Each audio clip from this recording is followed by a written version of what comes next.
I'll go ahead and hold off on the updates. I know Mr. Mosby's back there. I'm sure he's coming out in a second. And he has a few updates for us, as well as Ms. Orb, who I'm pretty sure is coming tonight. Oh, sorry, let me speak into the microphone. Who I'm pretty sure is coming tonight. So we'll go ahead and move on down while we're waiting.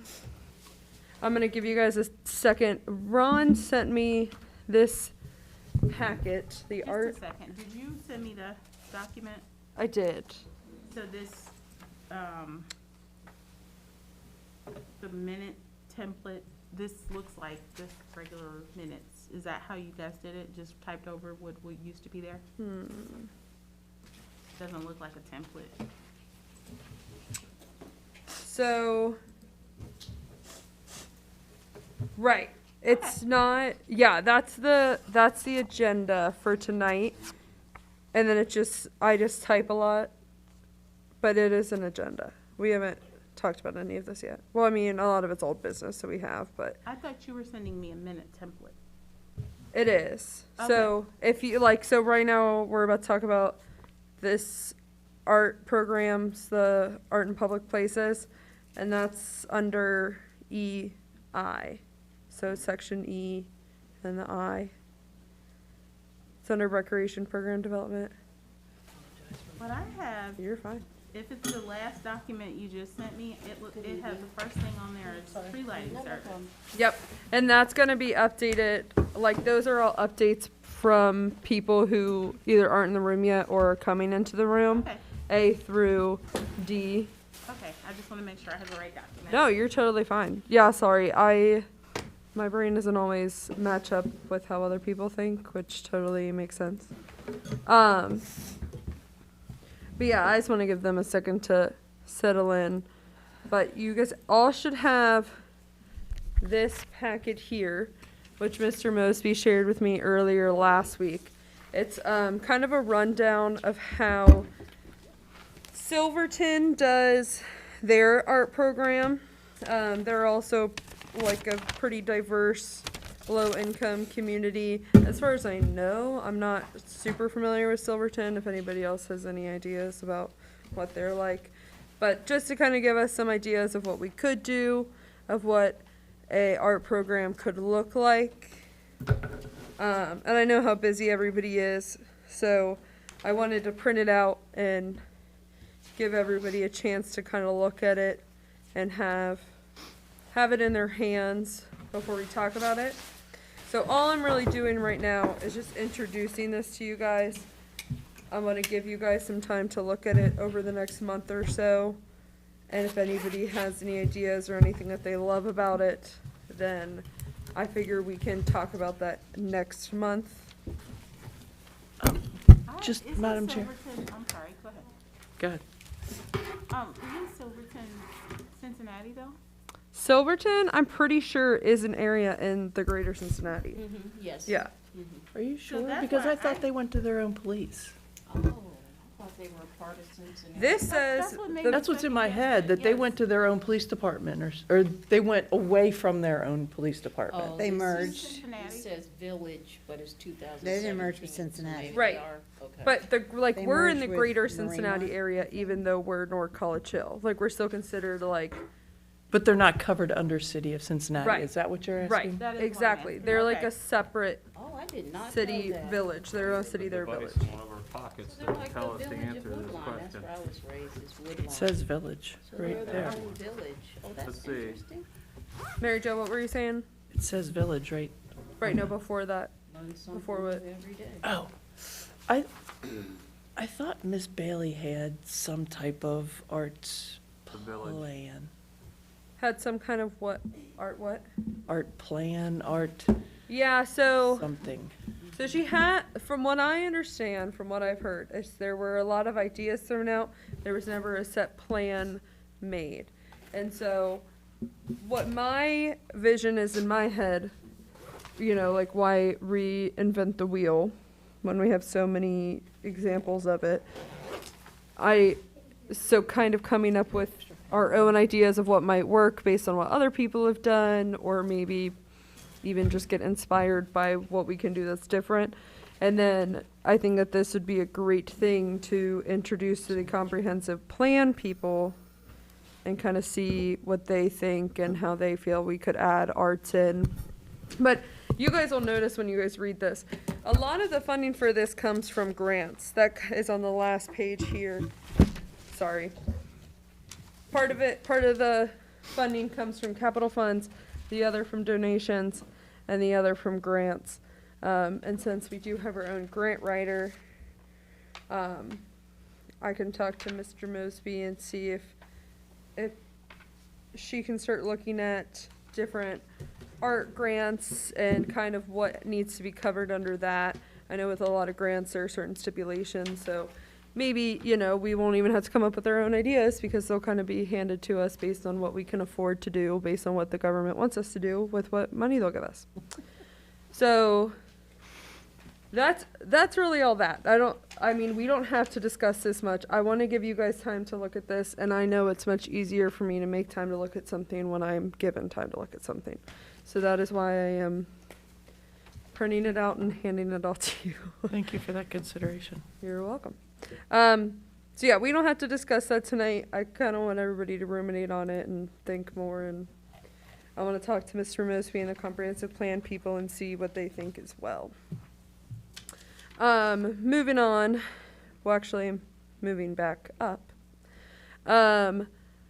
Miss Orb, do you have any updates on the Tree City USA stuff at all? If not, that's totally okay. I'm just gonna keep it on the agenda.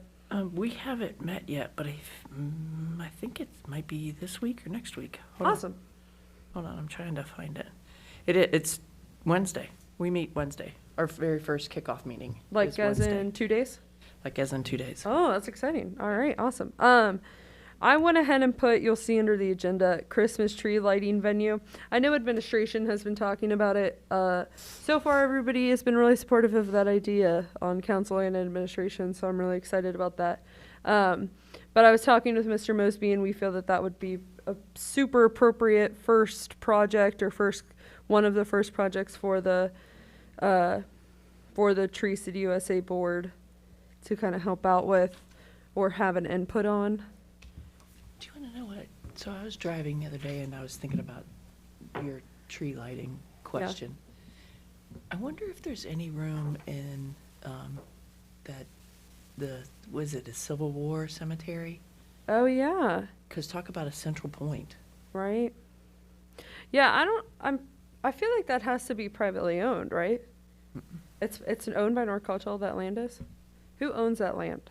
I feel like we do. We would put a little nativity scene up there. I was gonna say, Yeah, we somebody do. plants flowers and puts decorations there every now and then. I The feel only like the thing city that I does. would get nervous about is there a large enough area that isn't already taken up, You want to walk it? quite frankly. Yeah, sure. Let's go Yeah. walk it. Okay. All right, so we can start considering that, and then the safety building. I still really like the idea of the safety building, personally, just because, I came up with the idea. No, but I think that would be a good spot. But yeah, I think that I'm definitely down for some more options. I think the more options we have, the better kind of ideas we'll come up with. With the Homeowners Assistance Fund, I am currently working with, hello, Erica. I'm currently working with Mr. Dieters on that, so we're hoping to get that kind of done soon. I don't really have any updates on it, but thankfully, since he is now required to start coming to our whole council meetings, it's been a lot easier for me to kind of hold him down to that. So I'm excited. Hopefully we'll start getting you guys updates on that. Mr. Mosby is still working on back there, but I'm sure he'll be out here soon to give us some updates. I know he has comprehensive plan updates, as well as updates on the recreation director. The Mayor Nichols isn't here tonight, but I know she's been working on the recreation commission with Superintendent Blaylock. So hopefully we'll get some updates on that. I know that he also has updates on the youth recreation teams. We had asked him to check into possibly working with the Flock, which is the old, like, big gym over there, like, where they used to do tennis lessons. And also talking to the school. And talking to the comprehensive plan people to put together, like, a survey or questionnaire or something to get out to local families to see, you know, what would work best for them as far as sports-wise, and times and locations and all that jazz. So hopefully we can get an update on that at some point. I know that Mr. Mosby has reached out to UDF about the land at Hamilton and Goodman. He has not heard back from them, but I asked him if he could reach out again or see if there's another contact, so I know is doing that. I know that he has it on his to-do list. In fact, he might have already gotten it done. His last time I talked to him was a couple days ago. To talk to Public Works about the LED lights and the street lamps on the little, like, old-fashioned-y looking street lamps on Galbraith. Just a bit more economically and eco-friendly for that. A little bit more sustainable option. I also have on here an Adopt-A-Pot Coleraine reference. So here's the backstory on that. So I was driving past Coleraine Park the other day, and I saw a sign that was talking about, like, contact this person to get more information on our Adopt-A-Pot program. I was like, whoa, how perfect. Again, why reinvent the wheel? So I asked Mr. Mosby if he could reach out to anybody who he knows in Coleraine to try to see what they do for their Adopt-A-Pot and see if we could mimic it or see if we could steal some of their ideas. Just something so that, as I honestly have no idea what an Adopt-A-Pot program would look like, or, you know, how you get started on that. So I'm hoping he reached out and that we can get kind of a reference on that soon to kind of have more to go off of there. Sorry, moving down the list quickly. Shout out if you guys have anything to add or questions about anything. So the next thing I have on here is partner with the Chamber of Commerce and CAC for promotion material during Hamilton construction. So I asked Ron if there are any updates on this. There aren't. But I know that the administration is really for it, but I don't really think much has moved on this yet. Last time we talked about getting something in the mayor's newsletter. Of course, the mayor's newsletter still hasn't been put out. But I know that she has one written or has part of it written or something, so I'm hoping that can get out soon. And then I know that he said that he was going to talk to Pat Boss soon about, is it Bass or Boss? Boss, thank you. About getting a banner together, kind of like they did for the COVID times. And then I had asked if he, last meeting, could talk to the businesses about what discounts or deals they would find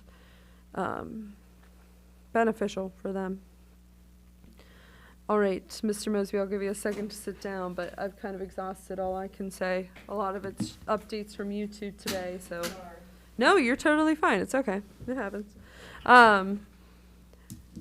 So just to catch you up, the Tree City USA is meeting on Wednesday for the first time to get started, and I had mentioned the Christmas tree lighting venue, and Mary Jo brought up a good point, maybe considering the cemetery area, maybe seeing if there's enough land over there, since it's so central,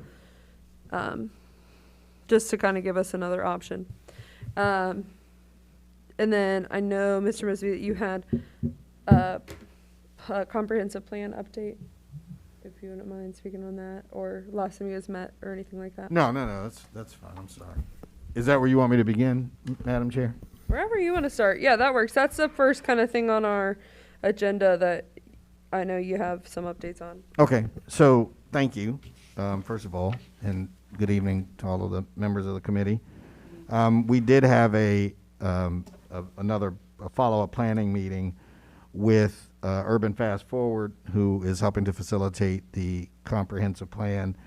I do think that there is we've developed an approach that we will take, and obviously we want to be able to make sure that we get as wide variety of responses as we possibly can as far as getting feedback. So one of the things that they talked about was the advisory committee that was being put together. I've reached out to our business community because they did want to make sure that we had somebody from our business, our chamber that would represent. So I've reached out to them to solicit, input from one or more of the businesses to be a part of a member. We're also supposed to do a tour of the city, which is scheduled for next week. So that we will be doing as well.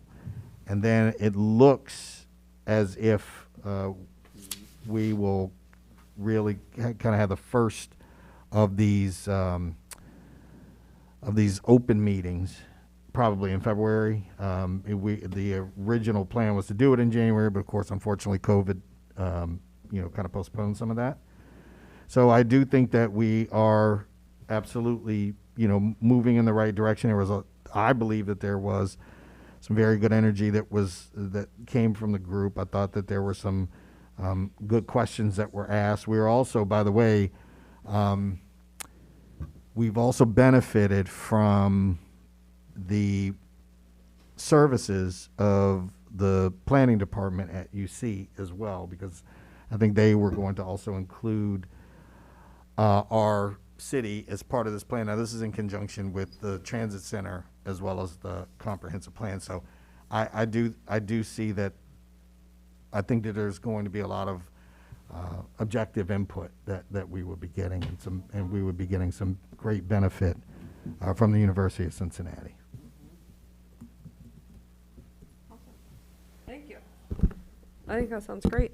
Were you able to talk to to Urban Fast Forward about, sorry, I'm jumping down a little bit, That's okay. about the youth recreation teams, like survey for the families? I know we mentioned it last meeting, and I forgot to mention it when you and I met the other day. But that survey that we talked about, Right. possibly getting together for the families. We did about- not specifically talk about that, but that is, No worries, that yeah. would be part of the plan overall, because Perfect. we really want, I think one of the things that I appreciated about the discussion that we had was one of the key words that they mentioned was identity. Yeah. What is our identity? Right. And I think that is a very real question that has to be asked, that we need to do our best to nail down. And I say that because, of course, recreation would be part of that. Right. Well, and I also So- think too, I'm sorry, go ahead. No, I was going to say, so if we are missing something in that area, then hopefully the feedback would be such that, that would help us kind of steer that in the right direction. Right. And I also think too, it's important for us as a government and as a service to people to work around our community's identity and not try to force our communities into the identity that we push upon them. So I think it's really important to get that in feedback. So I think that I sounds think- awesome. So I think that the biggest thing is we do have to make sure, and I would hope that everybody would encourage neighbors and friends and people where all of us congregate and meet, whether it be at the restaurants or the stores, to really partake, in this particular process. Yeah. Yeah, I completely agree. I think participation is where it's at. Madam Chair, Yeah. Mr. Mosby, are you gonna send out emails whenever, for our meetings that we're gonna have with the, comprehensive plan people? You'll let us send those out for us? That way, if we can find some neighbors to attend, we can ask them in time. Yes, there will be, right. So we were talking about the ways that information is going to be disseminated. So the answer is yes. I don't know if it'll be specifically from us, but there will be information that will be let out, and that information will be available on like the website and on the social media page and things. On that note, this has entirely slipped my mind till now. So I really loved the My City Pocket when we started using it, because I personally don't like to always be on Facebook and on Twitter, and I honestly never check the website or the calendar. So the Okay. My City Pocket was really convenient. Can we start using that again? Can we start utilizing that? Can those meetings be announced on there? Yes. Okay, awesome. Sorry, I just heard that entire app just entirely something. Yeah. Yeah, it's really, I mean, I really find it helpful. Madam Chair, Yeah. so, I guess I'm not familiar with My City Pocket. How do we find out how many North College Hill folks are on that? I can just help you out there. I think at the time that we counted, there were, I believe, 100 and, I think it was like 115 or something like that that signed up for it. Right. So we can absolutely do a better job of getting it disseminated. We'd Yeah. probably do it via social media, but right. My City Pocket is separate from the website. It is separate from the social media page. It is basically an app that you can have on your phone, and you download the My City Pocket app. When you download it, you look specifically for North College Hill, and then every time there is an announcement, and that's what Miss Anderson you're was fine. referring to, that you would get a notification. Yeah, so like, So if there's a snow day, and for some reason we Yeah. had to close the building, we could use My City Pocket. or like and- you guys announced like the trunk or treat on Yes, there. exactly. Yeah, it was really useful, when we were using it, but I don't remember last time we used it. But that's okay. That's okay. We'll get back into it. And then the next thing, the Recreation Director and Recreation Commission update. I'm really excited about this, so take it away. I don't know how far I can take it, because That's Mr. okay. Blaylock has not gotten back with me You're with this okay. person, but I do have the high school level. Mm-hmm. I do have a middle age, well, not a young adult, Okay. and then one other person who is Kimberly Stewart said she would remain. Awesome. So I'm just waiting on a recreation director. Yeah. As I said, we only had one applicant. I don't believe we received it. Two. Oh, okay, so Yeah, but we're I gonna, didn't check we're with gonna Ms. hold it Miller out. today. I'm sorry, but we're gonna advertise it a little more to see if Yeah. we can get at least a couple more No worries. applicants to come in. However, let me say this. I know of the applicants that we did receive, actually they had some very good experience. Awesome. That's great. So I can say that. And I think that that's just awesome that we've even had two. You okay? I don't know what that was. Don't kill bugs in second grade. I think that that's awesome though that we've had, at least two applicants, and I think that that's a pretty good step, especially because we just started looking. They can, and since I know that people will be watching this, they can apply via Facebook, if social media, or they can apply via our webpage. They can call us. So in other words, they can contact us either way. They can email us their application as well. We did Awesome.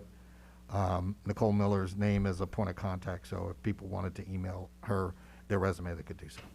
Awesome. That's perfect. Thank you. And then I just introduced to them this packet, Mr. Mosby, that you had sent me. Oh, yes. I just let them know, I want to give them time to look at it. I told them how you and I thought that it would be a great idea to kind of get the Urban Fast Forward team to kind of let them know, hey, we want to do like an art program or start some arts and kind of see what their ideas are, see how other cities do it, see what our ideas are. But I wanted to give them plenty of time to look at it. So just kind of want them to see it so that way we can talk about it at the next meeting. So, Madam Chair, if I could, yeah, I actually, as you pointed out, I did think it was a good program, and what I had forwarded to you, I think the objective that I had in mind was to say it wouldn't be necessary for us to reinvent the Right, wheel. exactly. So I wanted to give us kind of a template that we could use. Of course, it could be customized Right. as we would for need sure. to, but it would just give some good ideas. Well, and I think too that especially like on page 1, 2, 3, 4, 5, the page 5 where it says possible locations for public art. Mm-hmm. I mean, I think that that's a great point too, because I know Mr. Miller Novak at our last meeting was kind of talking about how important that is to kind of keep in mind what places are best viable for public art and all that jazz. And then also the last page where it talks about funds. I mean, this made me feel better to know, a lot of this was covered by donations and grants. So I think it's a great template. It's a good way for us to go. And then kind of on the same note, I know you and I talked about the Adopt a Pot program and possibly having getting some references from Coleraine. Were you able to reach out to Coleraine? I did reach out. I have not heard back from him. No worries. Okay, thank you. All right. I want to go back down to, so the partnering with the Chamber of Commerce and CIC for promotion material during the Hamilton construction. So last time we had talked about this, just to refresh everybody's brain again, we talked about putting it in the new mayor newsletter, whatever we come up with, making sure it's in the mayor's newsletter, possibly having the CIC, or not the CIC, I'm sorry, the Chamber. I know last time they sponsored that banner for COVID and for takeout places, so possibly seeing if they'd be willing to do that again for places specifically on Hamilton that would be affected by the construction. And then we talked about, we had asked if you wouldn't mind reaching out to the businesses on Hamilton and seeing what discounts or deals would be most suitable for them. I know that's going to be a big project. It's not going to be something that's done in 2 meetings, but just to kind of keep it on our list until it's done. Were you able to reach out to the chamber or to the CIC? Yeah, well, we're having a meeting this week, so Perfect. I will talk to the executive committee. I Awesome. will say though, and again, since you brought that up, I believe I mentioned to council, but I'll say it again. The way that the project now is going to be carried out is not going to be what it was originally, because Cincinnati Waterworks has gotten involved. So the first thing that has to happen from our side of the city is that the water lines on Hamilton Avenue need to be replaced. And so that's going to be the first part of what is going to happen. So long story short, our portion of the project is going to basically take 2 construction cycles. Right. It may not take 2 full construction cycles, but it will be 2 construction cycles. One, the first cycle to replace the water lines, and then the second cycle will then be the street, replacing the Right. the curbs and all that. So I say that because the work that they will be doing will probably be similar to what was happening on Galbraith Road. The street will be reduced, traffic will be restricted, but I don't think that, at least with the first portion of it, I don't think that the traffic should be so restricted that, people will have to try to find alternate routes. We'll just be going down, to 1 lane, of course. Right. It just is still, But Hamilton is so backed up already. I just feel like even if it's not to the point where you have to find an alternate route, people are going to want to do that. And I'm honestly, I don't think anybody's going to be as motivated to go anywhere on Hamilton if it's already, going to be super backed up. So I just want to make sure it's still, and I know that the business owners, a few of them have expressed concern. So I definitely want to make sure that it's something that we kind of get ahead of instead of, Yes. yeah. Which obviously I know you guys agree, which is great. And then, so I'm currently in talks, and I know Mr. Mosby is as well. We're trying to work on getting together a resolution for the endorsement of NCHCAC as a preferred housing development. So, that's just kind of something that I'm going to keep on here until it's done. But I'm hoping by the next meeting that we will have that resolution ready. We can kind of look at it. We can get feedback on it before we send it to council and then vote on it there. That was a long meeting of updates, but I'm kind of happy with our projects and our ideas that we have going in our committee so far for the beginning of the year. It's just that, you know, government works slow, and we've got a lot of different hands in the pot for all these projects because that's how it's supposed to be. So hopefully we can kind of get some stuff moving along, but I feel like all those were really positive updates and all that jazz. Does anybody have anything they want to add or new business? I have a question. Yes. So, this is the first I've heard anything about this endorsement of the NCHCIC as preferred housing development. Would you care to elaborate on that, please? So I had it on last month's agenda as well, but we just didn't have time to talk about it. So I have been told that it would be beneficial to have a designated preferred housing development. And as the CIC already works so closely with North College Hill, I figured that one makes the most sense. And so I feel like it's just a good endorsement to kind of show, hey, North College Hill supports the CIC, we support what you're doing, and we support this relationship, and kind of make it more of an official partnership than just kind of a looming, like, oh yeah, the CIC is a part of our government, but we don't really have any official relationship with them. So that is kind of my motivation around it. I've been told that it would make the administrative side of it more smooth, and if that's what it's going to take to make things run more smoothly in government, I'm all for it. So that is why it is on there and why I am putting it on our agenda to talk about and to get moving on. What does it give them? I'm I not guess that's totally what I'm sure. confused. So I can speak to some of that. So thank you, Madam Chair. A few months ago, and I do believe that a couple of members of council were at this meeting, at the CIC meeting, where CIC voted, and they were saying we want to be the city's preferred housing developer. Meaning, and one of the reasons why is because, particularly in the areas where we have vacant houses or properties, the CIC is able to get those properties, you know, through the Port Authority at a reduced price, and then therefore they would have the access to be able to develop those properties. So they did take a vote to be the preferred housing developer. And I did say to Madam Chair, Ms. Anderson, that it would be a good idea if council would endorse that so that they could see that council also backs this idea, so that as we are, you know, acquiring these properties, that when they are being developed, they would be developed through our CIC. Through our ICRC? No. our CIC. Mr. Chair, Yeah.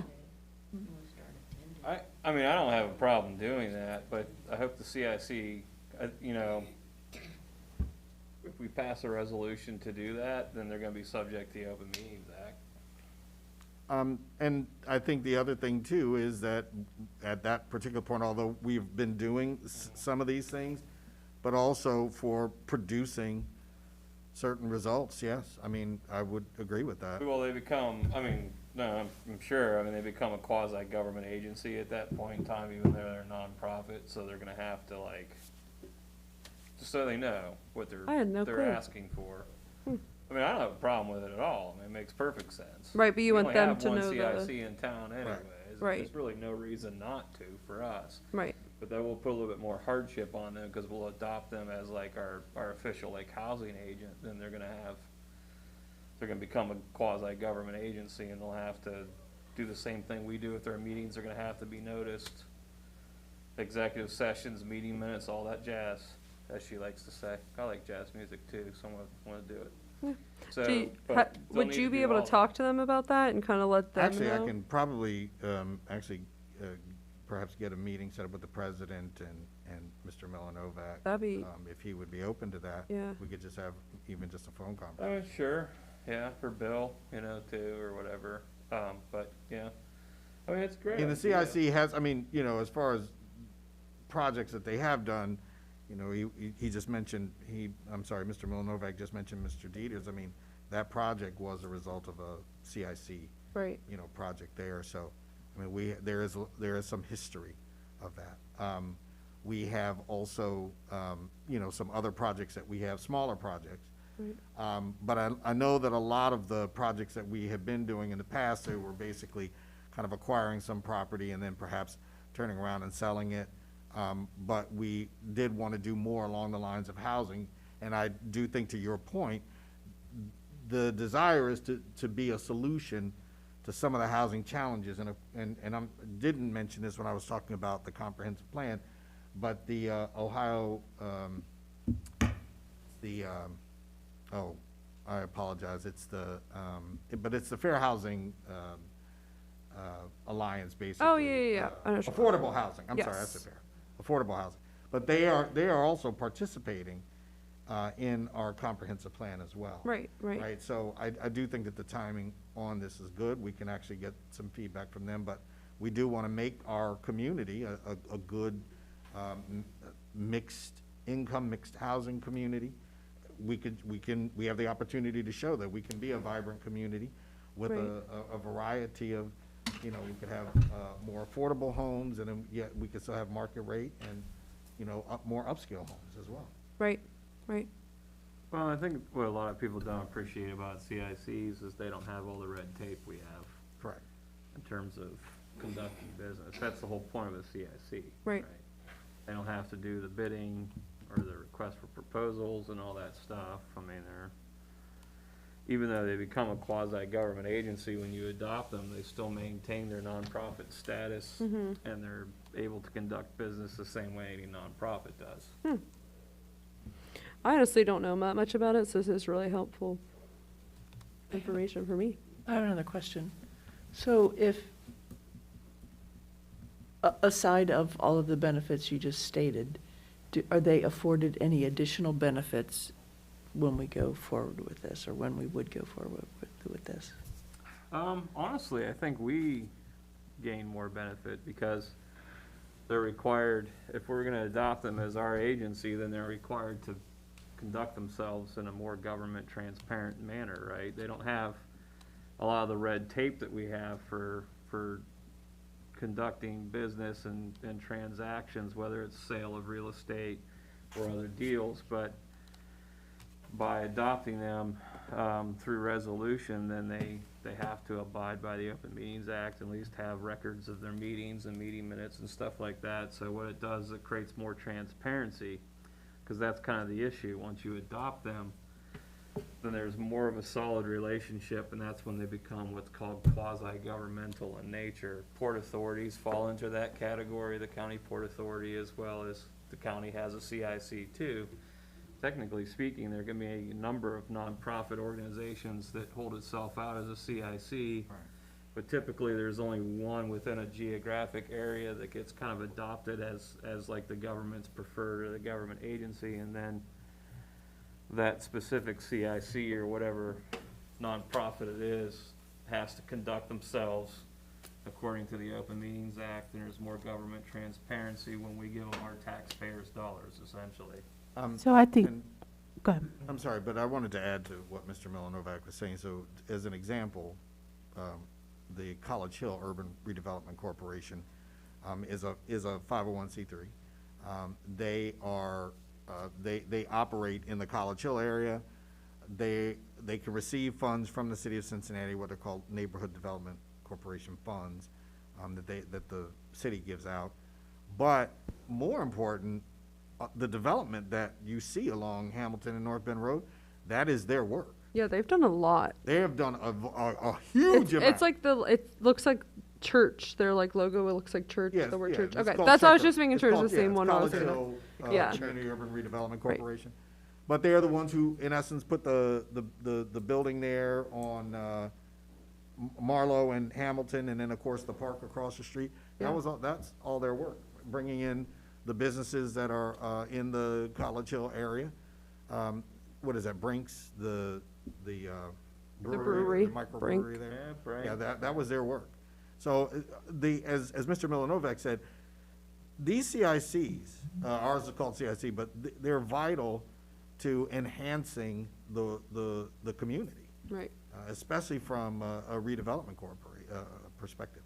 I mean, and I talk about that, property that's on the corner of Hamilton and North Bend for a good reason, because, as you all remember, Kroger used to be there, right? They tore that down, of course, they moved up here, but think about how long that property just sat vacant, right?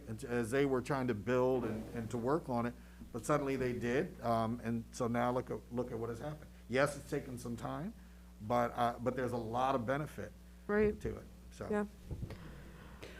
So I was just gonna add, Yeah. in terms of your question, what does the CIC have any like other, do they benefit? So a lot of them are composed of members that are already in our community, homeowners, people who live here. So they already have an invested interest to see North College Hill do better. So they're going to be working towards this effort anyway. So that's why the relationship makes sense. So I only said that because I kind of felt like we were dancing around the your question about what is the benefit for them, and that is the benefit. So working more closely with us helps them stay more targeted to what they want to see the city do anyways. They're already working towards those efforts. So building that collaborative relationship is almost like an undergirding for us. So they're wanting to help us. Thank you. Just to kind of get a feeler, I mean, we're not taking a vote, I promise. Is anybody against this or have any like, We're allowed to vote. We're allowed to weigh in, but no, I'm super for it. you Okay. know. I think it's, yeah, I mean, I honestly, full transparency, I didn't know that it hadn't been done, because we only had one CIC, I just kind of assumed. right, I kind of did At some too. point in That's why time, I there was a resolution confused. that had basically blessed them. I think we're kind of behind the times, and I think we need to catch up. That should be done. It should have been done years ago. So, Mr. Milanovic, one thing just to be clear, you know, we, obviously, the city has blessed the CIC as a 501c3. Yeah. What we're talking about is different, because what we're saying is one of the things that that the city would like for them to do is to focus now on development of housing and development of what we would call like that mixed housing. So it would be the affordable housing as well as market rate and even above market rate Yeah. housing. Right. That's really what we were talking about here. Yeah, no, it makes sense to Awesome. me. I mean, the long run plan should be if we acquire any properties, we should be transferring them into the CIC so they can Right. handle the, Which is either what the we're doing now. transfer of those properties, the sale of them, or development, or whatever the case may be. That's how you're supposed to utilize the CIC, so Right. I'm on board. All right, perfect. Really quickly, I'm sorry to jump back, but I forgot something that we talked about before you walked out here with the art and public spaces. I know it talks here on the last page about how grants were a big part of their funding. Would you be able to talk to our grant writer and ask if she could keep an eye out for some Oh, grants? absolutely. Awesome, We're- yeah. perfect. Just some grants, related to whatever. I mean, we'll take any money they want to give us. Does anybody have any new business that they want to add? Anything that they want to make sure we talk about next meeting? Actually, Madam Chair, Yeah. I mentioned, I know I've mentioned this several times to you, but I would like for us to actually, I think it's a fairly simple thing to do, like just a little walking path, just even around the parking lot here. Mm-hmm. Just for people, just some kind of, even like footprints, how I've seen footprints Mm-hmm. where they put them down, like if you walk around this area right Yeah, here my neighbors have 7 them. times and it's a mile. Because I see people doing that in the courthouse, like 7 times around the building or around the floor is 1 mile. So you'll see people walking. And I thought it would be really, not maybe this parking lot or some other place where, not necessarily the track, where we could just put some kind of something Right. to indicate, like, if you walk this area right here for this distance, like 10 times around this parking lot out here is a mile or something like that. Could we possibly get or could you look into getting the footprints? As I know the map is still out there, and I mean, the footprints are all throughout my neighborhood, but They're in they're, mine too. what was that? They're in mine too. Yeah, but But they're they're all faded. like pretty faded and like quite honestly, like even when they were very dark and you could tell where they were, I was so confused about like where each path went and where you're supposed to turn. Is there any way that you guys could look into possibly clearing some of that up or like making it more? We Thrive did Yeah, that, it was with We Thrive, I know. Are they color coded? Mm-hmm. Wait, what? They were color-coded. Yeah, it was like a, It was supposed to represent a certain mileage or. yeah, Yes. blue, red, and yellow. Still out here. Yeah, the thing's still out there. So maybe even just like revamping that. And then I know that I talked to you about this. So, okay, so the Clovernook Center for the Blind owns all that land, right? With like North Creek or the soccer fields and all that. So I go walking back there constantly, and there's like an overgrown nature walk area. And it's super, super pretty and super nice. I mean, there's litter everywhere, but it's because I don't think anybody ever goes back there to clean it, which, I mean, that's not our job. It's a private Right, property. we actually shouldn't even be on their property because it is private property. Oh, my bad.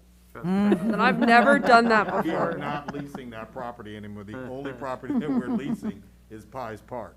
And we're not supposed to go beyond, that Oh, well, driveway. there are people going back there all the I time. suspect that there probably are, and I've heard about it, but honestly, if Clovernook, you know, said they wanted to charge or something, they could, because we're not leasing that property from them anymore. It's not a public space. So then is there a way, as I mean, I'm sure you have already been in talks with them, but could we possibly get more serious with them about like, hey, what can we do with this land? It's in North College Hill. We don't want to just leave it sitting there to collect litter and people trespassing. Well, again, I mean, honestly, that would be up to council, but as I mentioned, you know, before, and I know that many are on council do remember this, but there was a point in time where we had leased, like, I think the total was, I want to say it was 11 acres.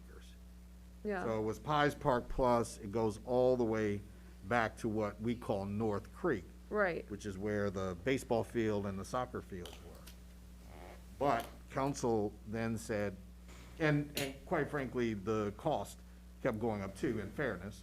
And so council said, okay, we're no longer going to lease that portion, we'll just lease Pies Park. Right. So, I remember that. That yeah. makes So, sense. I mean, that could be a possibility, but that would be up to council. But I also know that there's new leadership at Clovernook who, and I know that they're really interested in getting involved with the city and the community. And I think that the people who are in charge there have the best interest. So maybe if we present it more like, hey, can we make this a co-venture? You know, maybe make it part of the cleanup day, you know, get a troop to go back there and help clean that up. So instead of that's sort of what I'm imagining in my magical world of unicorns and butterflies where everybody says yes to me. So, I mean, I know it's going to be a lot harder than that. But maybe kind of reopening that door, seeing if that could be a part of the walking path that Miss Underwood was talking about, and then maybe just seeing how tough it would be to kind of repaint those footprints and maybe make the trails more clear to understand. Madam Chair, Yeah. one of the members on CIC, he works Yeah, at Matt. the I love that Clover- guy. He's a great guy. Clovernook. Yeah. Yeah, that's actually what I was talking about. I think he's a great guy. I think he really has the best interest for the community. So I'm really hoping that maybe if we could talk to him. He likes me and my mom. We'll sweet talk him. But yeah, I think that's a good place to start. And I think maybe even just adding another, I mean, depends on how tricky it is to work with the footprints, but maybe even adding another trail that just kind of goes around the parking lot, like Erica was saying, just for convenience. That way people don't have to, you know, travel through neighborhoods or whatnot. They could just come up here, park, and walk around. yeah, maybe just kind of looking at that. I'll add it to our agenda for next meeting too, so that we can continue talking about it and seeing what happens. Anything else? Thank you.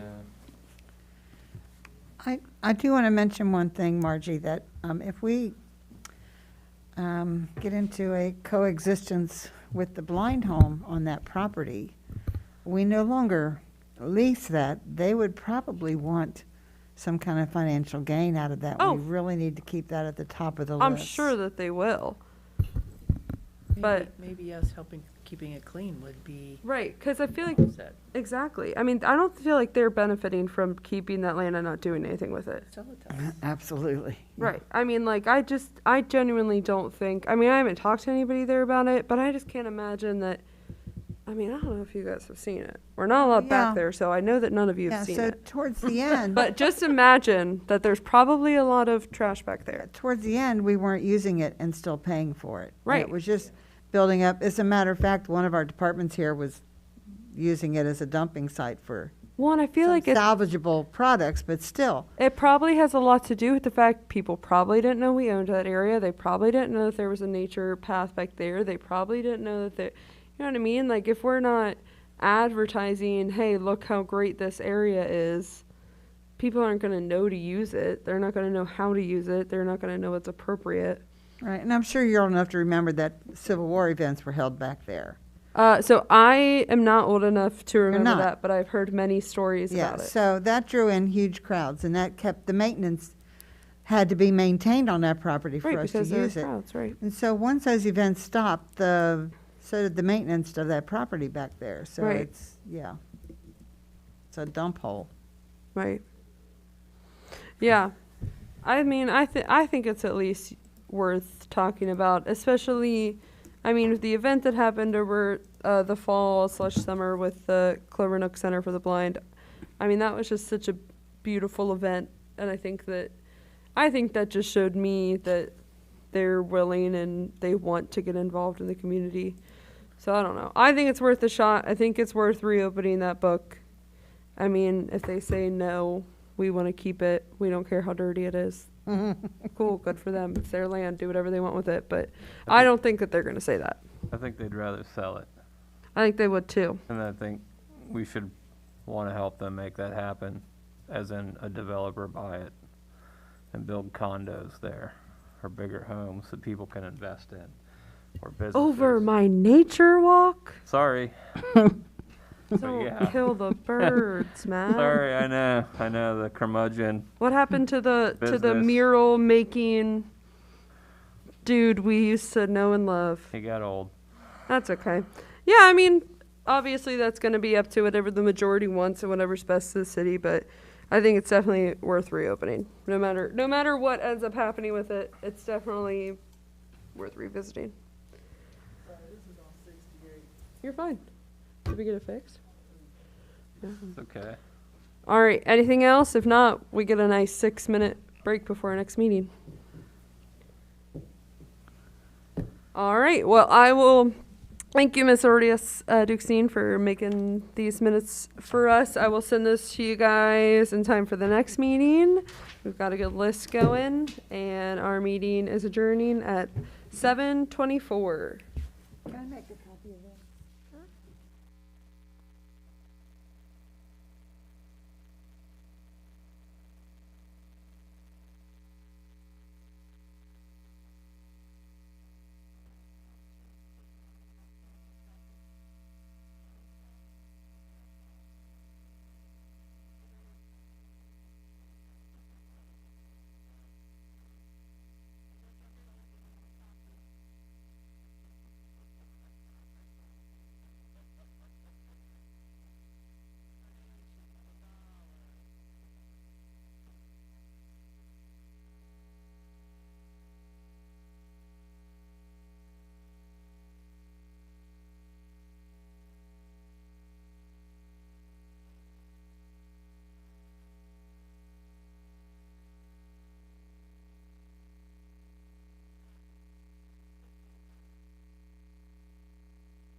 it, I swear, no more. All right, we ready?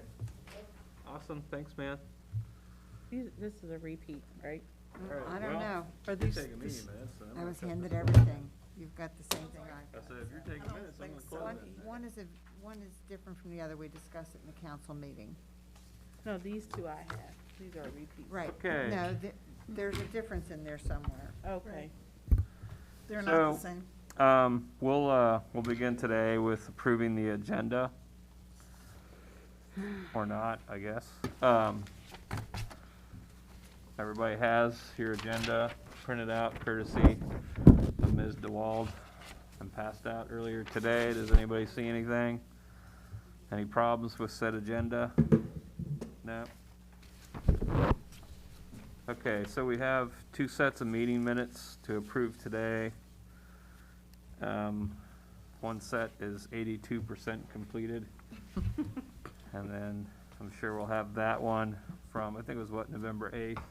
yep, And then today's at next meeting. So let's start with November 11th. Any objections, corrections, otherwise? One of the meeting minutes that I did, I messed up the date, and then I messed up something else. Yep, I messed up the date for another one. The November 11th one, I put the right date, so just kidding. Okay, That's the other one that we're about to approve. I messed up the date, but I'll change it. well, let's do November 11th first, because we went into executive session that day, correct?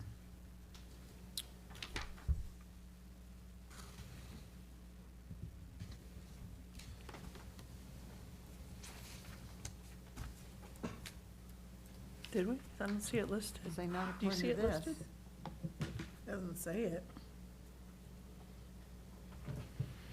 What was that? He thought we went into executive session Guess we on the did. November 11th meeting. It says, No, we went in on December 13th, I was wrong. yep. Looking at the other meeting minutes, okay. All right, does anybody have any changes to November 11th?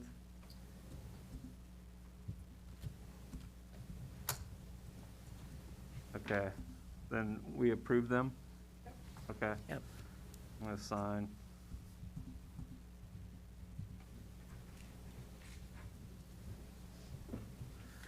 I'll put that in Mr. Hedger's mailbox. All right. December 13th, you're saying it's the wrong date, So Marjorie? it's the correct date. I put the wrong time. I put 6:30 instead of 7:30. Yeah, okay. Well, if we're bringing that up, then I'm gonna edit the special meeting. Was it at 1 PM? I guess it was, wasn't it? Yep. All right, so this one was at 7:30? Can we add the word minutes to it too then? I'm gonna If we're- hand edit it. And then I'll add meeting minutes. There, okay.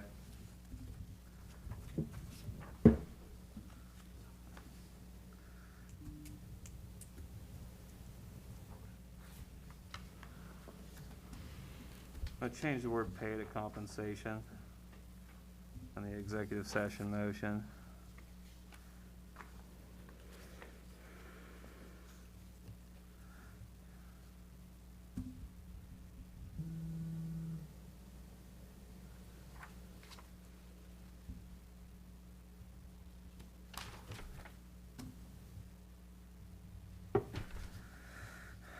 I'm good with everything else.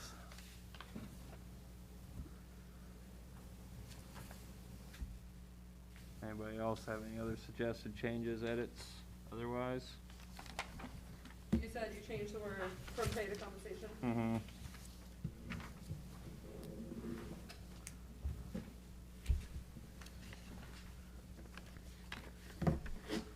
We good?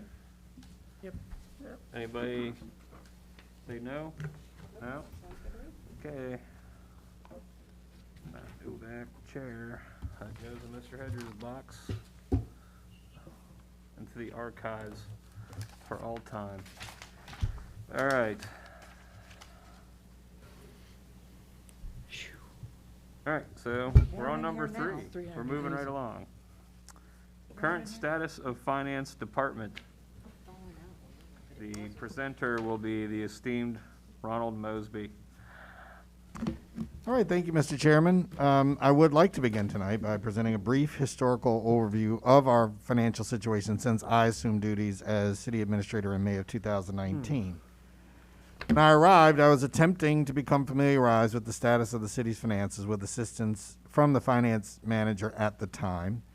Unfortunately, circumstances did not allow me to spend much time with her, and in August, I was notified that she would be leaving in October of 2019. At that time, I found a temporary finance manager who did assume duties without a turnover, and upon looking at the books, discovered an out-of-balance situation that had persisted since at least 2016.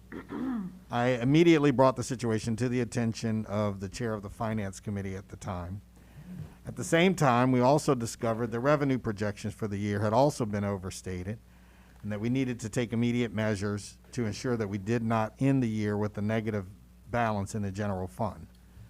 At that time, I cut expenses in both the police and fire department by approximately $250,000, $250,000, in order to maintain a positive balance in the general fund. In 2020, we saw the onset of COVID-19, which adversely affected many of our businesses. Nonetheless, our city was able to maintain services without resorting to layoffs. Much of this was due to the CARES Act funding that we received, which enabled us to continue operations while finishing the year with a surplus, something that we had not seen in the previous year. 2021, of course, brought much of the same adversity that we endured in 2020. However, we not only maintained our services, but again, we benefited from the assistance from the federal government in the form of the remaining CARES Act funds, as well as Recovery Act funds that we had received. The CARES Act funds, the majority of those funds were used to maintain our payrolls, primarily for our police and our fire department. And then, of course, when we received the Recovery Act funds, as council knows, that money was received by council, and then the proposed spending plan for a portion of those funds was also approved. While we did receive the assistance that worked in our favor, there were also some discrepancies that were discovered, of course, that we're still trying to correct. Because the statements were out of balance in 2019, the interim finance manager at the time did not file the 2019 Hinkle report, which is the annual financial report for the city. Consequently, because the 2019 report was not filed, neither was the 2020 annual financial report. I have hired the services of a public accountant who has been endorsed by the state auditor to help us with both the 2019 and 2020 Hinkle reports. Additionally, we have also retained the services of Ms. Carol Sims, who was a former township finance director, to assist us with the reconciliation of our bank statements from July to December of 2021. And I did this to make sure that of course, our new finance manager is able to start off on basically a good foot, that she would be able to focus on making sure that we do have the 2021 Hinkle reports filed, and then as well to be able to basically establish her own reporting system, and as well as managing the budget from her perspective. So, Mr. Chair, I just wanted to give that brief update just so that the council was aware of what we're trying to do. It's our effort to make sure that we are more in communication and more transparent as far as the activities that are going on, and so that way council would just be more aware of what's happening. Well, I think a vast majority of the people here weren't even on council when these things occurred, obviously, and then I don't think I was on finance committee at all at the time, so I'm guessing that the point being is that we're gonna have some cleanup stuff to pass maybe in the future to fix, or like some of these things carry through that need to be remedied. Well, our audits are held typically every other year. We have biannual audits. We did have audits up until 2000, and the last year that was audited was 2018. But again, after we reviewed those audits and found that they really were not, reporting what was going on, we had talked to the state auditor about it. So we did get rid of that particular firm. And so now we're working directly with the state auditor on that. Okay. So that's going to be that's probably going to be one of the biggest changes that we'll be seeing in this year. I'm sorry, you said you're working with the state auditor? Correct. Our time is due. Correct. Yeah. Mr. Chair? Yeah. So, Mr. Mosby, I'm trying to make sure I heard you correctly. Did you say that you hired an accountant firm to fix the 2019 and 2020 Hinkle reports? Yes. And has that been done now, or it hasn't been done yet? Worked on right now. They're still working on it? Correct. Okay. They had to, to be clear, and you're right, they've been working on it for a few months. Part of the reason was because they had to go back to as early as 2000, they actually went back as far as 2015 to basically correct some of the discrepancies that had persisted over into 2019. They were doing that to find out. We actually did hire, so to be clear, we had actually talked to the state auditor's office about it. They had looked into it, but they could not find it. And so this particular accounting firm has done that to look into it, to correct it. Mr. So, President, can I have one follow-up real quick first? I just wanted to ask, how do you spell Hinkle Forms? Oh, No, Hinkle is just the term it's the name of the financial report. It's a Hinkle and then Correct. Forms. Thank you. Sorry. is it safe to assume that the 2019 and 2020 need to be fixed before the 2021 can be filed? Okay, thank you. Okay. Huh? Yeah. Sounds like it's getting fixed. That's a good thing, right? We will definitely have it fixed. Okay, well, that it will- sweet. So that the 2021 report can be filed on time. Okay. When is that due? So typically the annual report for the prior year is due at the end of February. So, Mr. Mosby, is there an associated cost then with the auditing that's being done now? There is, but of course, that's going to depend on how many hours are being put in. So Certainly. I cannot give you an exact amount at this time, but it will probably be somewhere in the neighborhood of $10,000 to $12,000 at least. Okay, thank you. Are there any fines associated with the missteps of our past? There would not be fines. It was these are corrective actions that would be taken internally, but they probably would, as Mr. Milanovac said, be reflected in the audit that will be done. Thank you. Okay. Anybody else have anything on that topic? I'm sure you'll just kind of keep us posted, right? On a monthly basis, yes, sir. Okay. Well, cool. That'll be fun for you. to get started, Kirsten. I'm excited. Yeah, nothing's more fun Way to than jump figuring right out what into the happened frying pan. 4 years ago on your first week on the job. So. Awesome.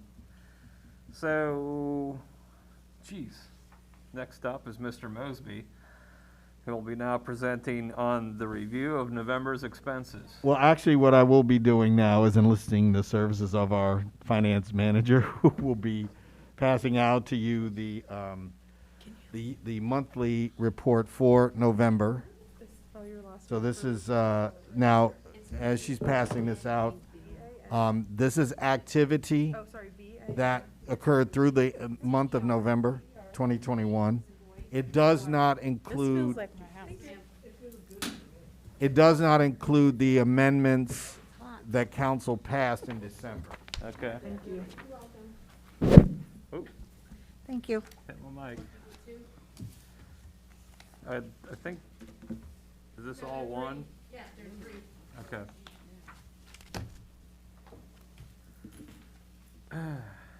There's no pictures. That's okay. You're gonna have to learn. No, We like pictures. I don't. I don't. I say, speak for yourself. Pop up. He likes crayons too, but, Is there gonna be singing in this presentation? Just making sure I should stay. All right. I like crayons. No, yeah, You eat them? I don't eat only to pass it out. It's just, yes. I mean, obviously, we don't want you to read them word for word. No, but I was gonna give you an overview just so everybody can understand. So if you could Okay. with me, the top page, you should have a single page. This one? Basically, that page shows you the status of our revenues through November. So beginning year balance is showing you what's in each of those funds, what we had received year to date, and then what had been expended. And so, of course, through that time, we have the unexpended balance there, and then, which is money that had not been spent. Money that is shown to be encumbered is money that's been obligated but is not yet spent, and so it then shows what the unencumbered balance is at the far right. So these are just revenues. That's all they are. It's just showing us what our what we had projected would come in, what actually came in. So, and then it shows what the difference is. Okay. On the next report, which is the excuse me, the this one is this is also the estimated revenue fund for the different for the specific funds. So you see for example, you see the breakdown of the property tax, the earnings tax, the local income tax. You'll see also in here the franchise fees. So those are just simply the specific sources where our revenues come from. So sorry, you said these first two pages are all, like these first two pages here are all the revenue? Right, this is revenue basically by the fund, and then these are the revenues by the specific accounts. Gotcha, thank you. And then finally, what you have in the last, which is the thicker report, Mr. Chair, is the expenses, as you all know, that are broken down by the specific appropriation lines.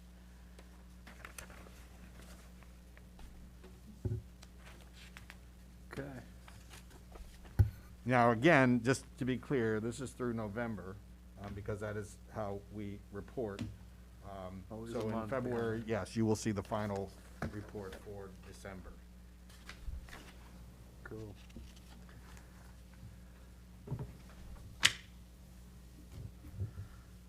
All right. Well, anybody have any questions or anything? Comments? Mr. Chair, Yeah? No? yeah, I do, actually. Okay. This is completely random and probably because I don't really know what I'm looking at, but under the pool, it says $25,000, but we don't have a pool. I'm looking at that third packet, page 3. Yes. Thank you. What does that mean? Yeah, this is one of the challenges that we do have with this. You are correct. Under the system that we have, how should I put this? There's a legacy, of course, in each of those. We have a lot of lines, appropriation lines. This money that was in here, I believe, for the pool is not money that we are using or paying anything for the pool, because as you pointed out, we don't actually even have a pool anymore. So we're not expending any money from that pool account, but it is still in there as part of our accounting system. So it's just money sitting there? It isn't, actually, that is not money actually sitting, because this is under the expense report. Did you see that? So I'm not, I just know that this is a fund and an amount that is, for whatever reason, persisted, over the last several years in terms of the budget as far as our city budget is concerned. Because I had it in the previous year and the year before that as well. So, I'm confused. So is it like money that, I don't think anybody's doing anything wrong. I just genuinely have no idea what any of that means. Is that money that, so that's not real money, it's just a figurative placeholder? Correct. There is no money that's sitting in an expense account that we have for the pool. Okay. Okay. I think we talked about this before. Didn't you say that once we put the lines in there, we can't remove them? But it I can was be saying that in our There system, shouldn't be money yes, in the it. current system that we're using, Right, it can be we zero. actually, I just ran into this situation before, so every time a line is added, it really is not, it's never taken out. So we added a line, for example, to account for the, we added a line to account for the Recovery Act funds. So that line will stay in there perpetually. Right, but the funds, okay, so, like, under where it says, I don't know, literally anything where it says a giant zero all across the line. Those are all the things, like you said, that can't be removed. Correct. But the lines are all Oh, yeah. zeroed. So, Yeah, I mean, like I said, I don't think right. you guys are hiding money. I just, No, I'm just confused about what, I mean, it's 25,000 and then it goes to, Hang on. 2,000 I think I have your for- answer. The pool money goes up, not down. So look for the 304s. They're up, above where the word pool is. Oh, okay. Does that help you? no, Not at all. Hang on. no. Hang on, let me show you.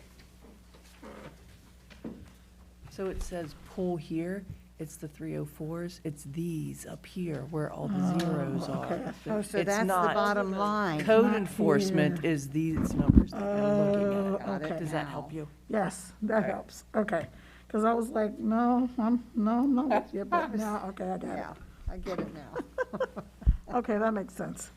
Yeah, I wasn't gonna let that one go, but We don't have money, that's my whole point, though, we don't have money in. I was looking at the wrong thing. But It the looked way like- she was looking at it, she thought there was money in it, so that's why she was confused. right, that's what I thought too.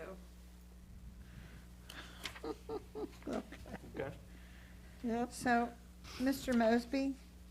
Yes. 'Cause I have no idea how to compute this with what I've been studying in the last few weeks. I know that under code enforcement, under Roger's title, and this is what we've been looking at for months, there's 3 or 4 different versions of it. There's $60,000 in that account. So how does that compute with what we're seeing here for code enforcement? Okay, if that's the answer line, then how does that work in conjunction with this? Not to worry about it? Well, the $60,000 that you're referring to is actually for this year's budget, and so this was for the previous year's budget. Okay. Okay. So, okay. So is now a good time to ask again about the confusion that I have about that line item? I mean, I want to try to be able to clear up whatever confusion that there may be, so I would say yes. What is your confusion about it? Well, there's $60,000 in there, and I asked in a meeting, does that mean we're hiring him extra hours or hiring an extra person? And then I found out that now he's gone, but something else has transpired. So to be clear, in 2021, we hired the services of a person from XPEX, and that person did our code enforcement. That person was leaving. We did not have a replacement for that person. So we took those duties, combined them with our current fire inspector duties. And so now that fire inspector will be doing both. And so that is what you were asking about. The confusion is, that 60,000 is for an XPEX employee. No, So if no, it's not for an XPEX employee, it's the amount that's budgeted for the services of code enforcement. For contracted code enforcement. Well, it's not. It- It's- Wait, it's the way it's simply written in the It's- budget, it on says the budget contract it's- services. So, I'm I- sorry. Yep, I'll shut up. So then you'd say that he's in the fire department or under the fire department. So now I'm really confused because I can't remember what that salary ordinance looks like for a position there to be paid code enforcement. Well, the salary ordinance did not have a line in there for code enforcement per se, because that was not a salary position, that was not an employee of the city. Okay. Mr. Ikens, however, his salary is on the salary ordinance. I have a question. For the fire department? Okay. So, okay, I could be totally understanding this wrong. The same person who's doing the fire code enforcement is going to now be doing the regular code enforcement? The person that is doing the fire inspection. Fire inspection Is is, doing code enforcement, yes. will that person like be fit, like physically have time to do both jobs? Okay, Yeah. but they'll, The reason that the person was only doing the job part-time before was because the fire inspection portion of it doesn't take that long. So it's basically, it's broken out that basically there'll be about on average, 3.5 days a week will be devoted to code enforcement, and then 1.5 days for fire inspection. so I'm sorry, I have one more question. So that person will be paid both the fire code inspection salary as well as the code enforcement salary? It'll be, yes. Okay. Mr. Mosby, I want to take you back to, I guess, before Christmas. CIC, well, this was their recommendation that we have 2 core code enforcement people, and I'm wondering in the future, will we get up to that amount? They said that would help out the city a lot. So. Just that- curious. So that would be, you know, the emphasis is, as we've talked about before, the council places on that service. In other words, and that would be evident through the amount of money that would be budgeted for that particular activity. So if council deemed it necessary to have an additional code enforcement person, then yes, we could do it, and it would show up as additional funding in the budget for that service. Okay, thank you.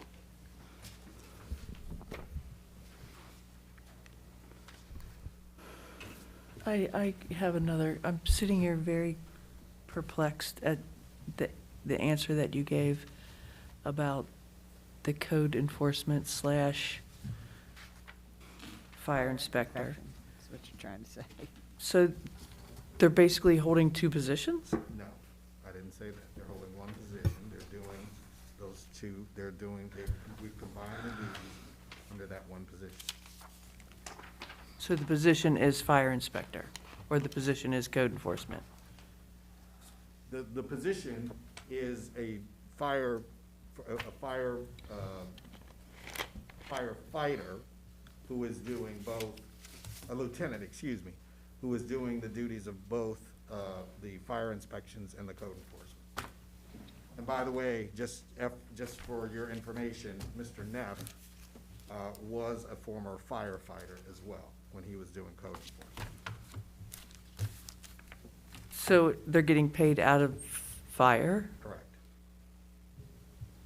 So, kind of with that, just out of curiosity, is code enforcement like not going to be a filled line anymore on the budget? Say that again, please. So for the money that goes into code enforcement, is that not, like, obviously, like you said, you can't take the line item away, but it'll just be a zeroed out line item and that money will It be would not, put? no, it would not go away. I mean, the reason that it is there is so that, just as you all had said, you can actually see what is happening with it. Basically, what would happen is any service that is done in the furtherance of code enforcement, and whatever supplies, activities that he does, would be deducted from that line.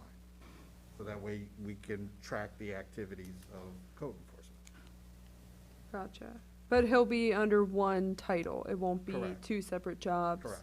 that one person's doing. It's one job. Okay. Right, the way I understand it is his title will be lieutenant, but his duties will be code enforcement and fire inspection.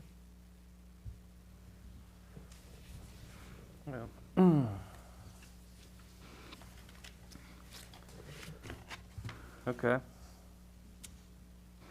We do have more ground to cover. Well, I mean, I clearly do want to make sure that that part of it is understood before we would move further, so, I mean, unless, But, yeah, I mean, I'm talking about the agenda as a whole. We Oh, have I'm two other sorry. items on it. Yes, sir. Yeah. I'm not- apologize.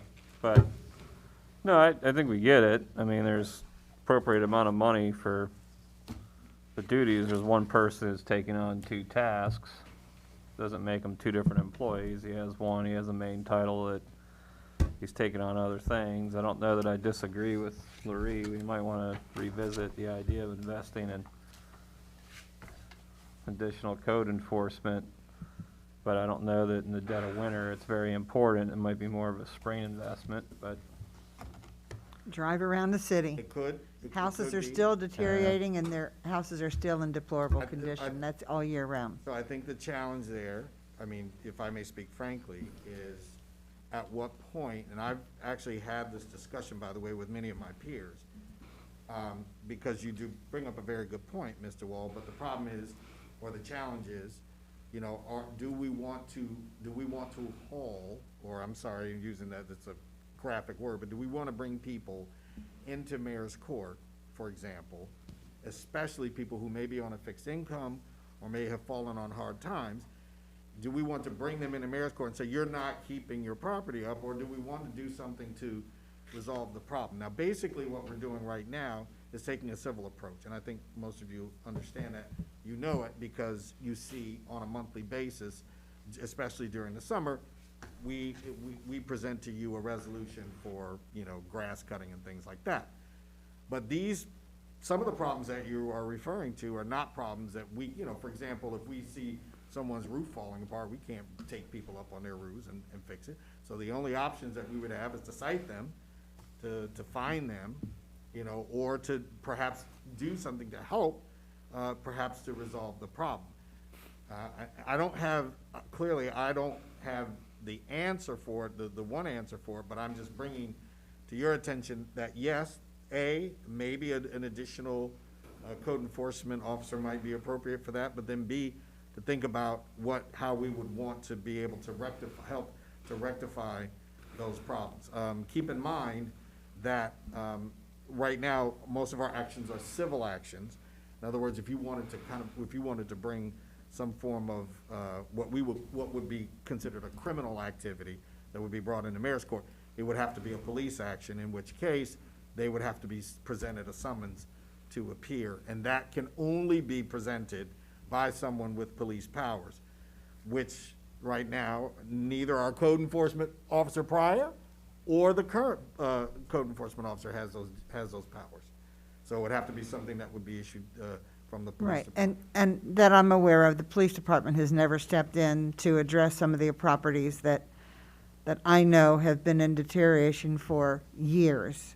And there's one very close to this building that I've been concerned with. And I don't know how I can say this without sounding like I'm pinpointing one group, but there is a huge company out there that rents a lot of properties in North College Hill. And some of those houses are, I mean, why can't we hold these companies responsible for the properties that they're renting? That's a good question, and if you remember, we actually brought this up, and that's part of the problem. If a company owns the property, yes, we can issue a civil citation, and of course, if they don't pay it, then we you know, you pass it so that it is added to their tax bill. But if it's an LLC, you can't Correct. bring an LLC to court. And that's why I wanted to make that definition there. Correct. So that's part of the challenge that we're facing, and that's part of the challenge that the police department has as well. They have to have a name, they have to have, you know, a social security number. They have to have specific information about an individual, because that's who the summons has to be issued. So with the code enforcement, and we talked about at some point, maybe in the spring, looking into bringing somebody full-time.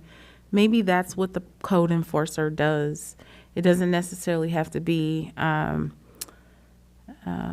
citing people, but it can be the research behind some of those properties that are very egregious.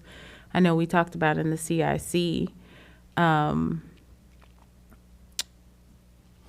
just the grant that we, the homeowners grant, first-time buyers, in retaining some of those, and, dedicating funds to making sure that people who really don't have it, that we're helping support their retention by helping to maintain their property and beautifying in some spaces. Maybe that looks like, we give them 500, they have 500, they can get $1,000 repair.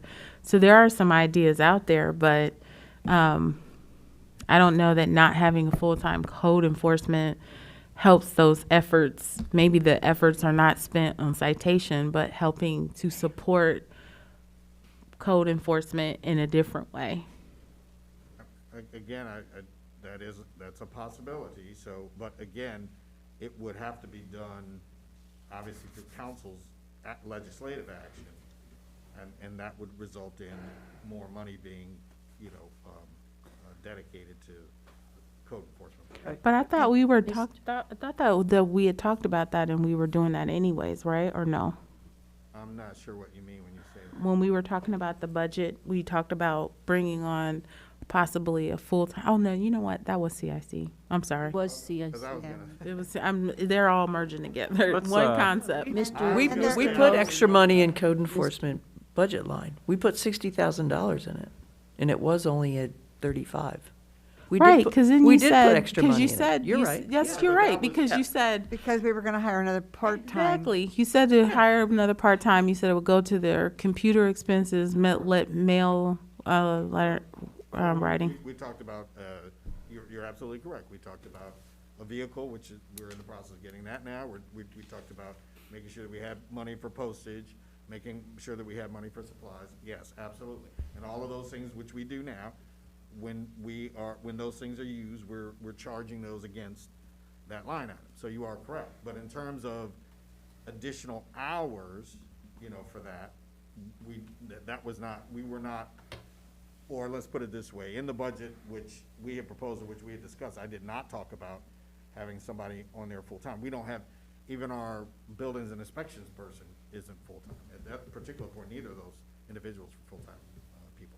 Mr. But we're- Mosby. I'm sorry. Oh, But we're hiring a part-time person? We did not hire a part-time person. We have a full-time person working in the fire department whose duties consist of code enforcement and fire inspection. And there we go back to the circle again, the $60,000 in the XPEX line. Shouldn't that be in the fire department line now? Part of that money at least? Transferred as the money is expended. I mean, it hasn't been expended yet, but yes. And then But it really, but the actual supplies, the services that would be rendered would obviously be charged against that particular line. Okay, so I'm a little bit confused. If we're allocating more money in that line item, and we don't actually know what our projected expenses for that line item are going to be, we're just thinking that there's going to be more enforcement, more letters sent out. Wouldn't we be able to, instead of doing that, pour those resources? Because if we don't actually know, then why can't that person work towards efforts of looking into, like working with the CIC, looking into the programs that would support people retaining because the way that you're saying it sounds like to me that those dollars are already allocated to sending out notices, computer work, because we put more money into that line item, right? But that's the what if in it. So can we designate that work to be more specific to helping actually some of the things that we project that we will need, as opposed to just saying that's for computers or paperwork? Well, I was just using those examples as some of the supplies. Clearly, that's not gonna take up all of that money. I mean, it would be the same thing, you know, there's gonna be a portion that would be composed of the person's salary, there would be a portion that would be composed of, as I pointed out to you, the car that was in there, and then as you pointed out, the postage and then the other supplies that he has. So that part, you're absolutely correct. Yes, the answer to your question is yes, that could be a way, and I can say to him, and I can say to, you know, the fire chief, this is the focus, and if council does have a desire to say, hey, you know, we'd like to see if we can move more toward this particular, I guess I would call it a course of action, then sure, that could happen. I don't think that person doesn't necessarily need to be full-time in order to do something like that. The only reason that we were talking about, if people were talking about additional hours, I believe, and if I'm wrong, council can certainly correct me, but I thought that the idea behind that was we were just saying, well, there are so many properties that one person just could not get around to all of those places. So if you had an additional person, we could have additional, you know, citations that would be that would be issued, you know, to the property owners.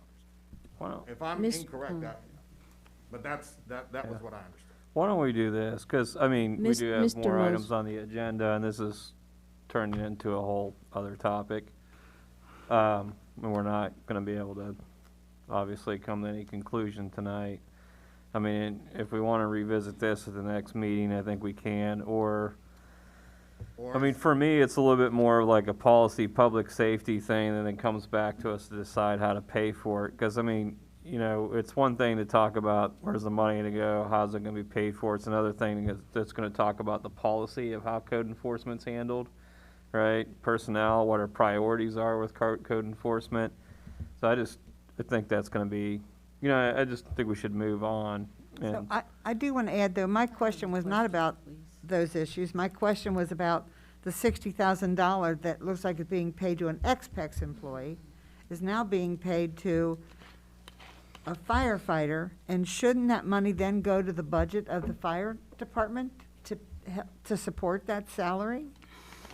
A portion of it will, as I said, at the appropriate time, yes, I'll come to council, or our new finance manager will come and say, hey, particularly like, you know, either halfway toward the end of the year or something like that, to say that any remaining money that was dedicated to the work that was done for code enforcement, that money be transferred, yes. So this lieutenant position, is that then we are adding an extra lieutenant to that department? No, we're not adding an extra lieutenant. It was one that was already part of their. Okay, we will have to discuss this again, because it doesn't make sense to me. Okay, so. They should get the money now. So.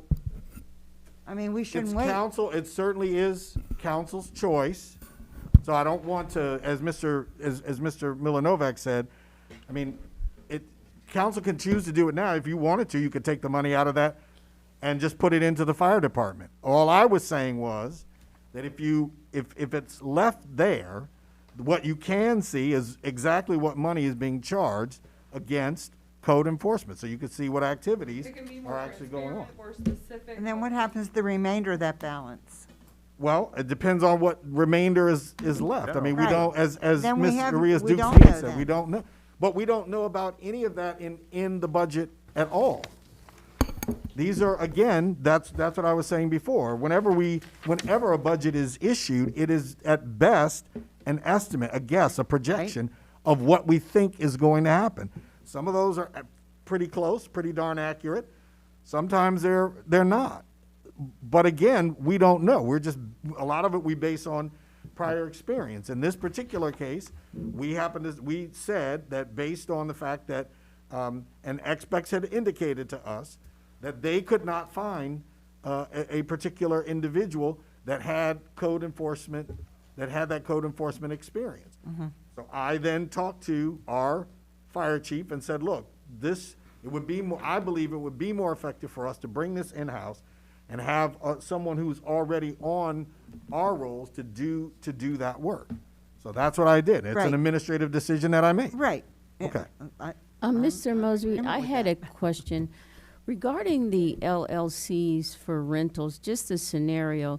If they are renting a house and the issues that code enforcement finds wrong with the home, I don't know, roof, porch, electrical, if it is dangerous for the tenant, the person that's renting, is there anything that we can do to remedy that? I mean, you're saying LLC, we can't go civil after them, but if there's danger for the tenant or an unsafe environment for the tenant, is there anything that the city could do? If it is reported and it is a violation, then yes, a citation can be issued to have it corrected.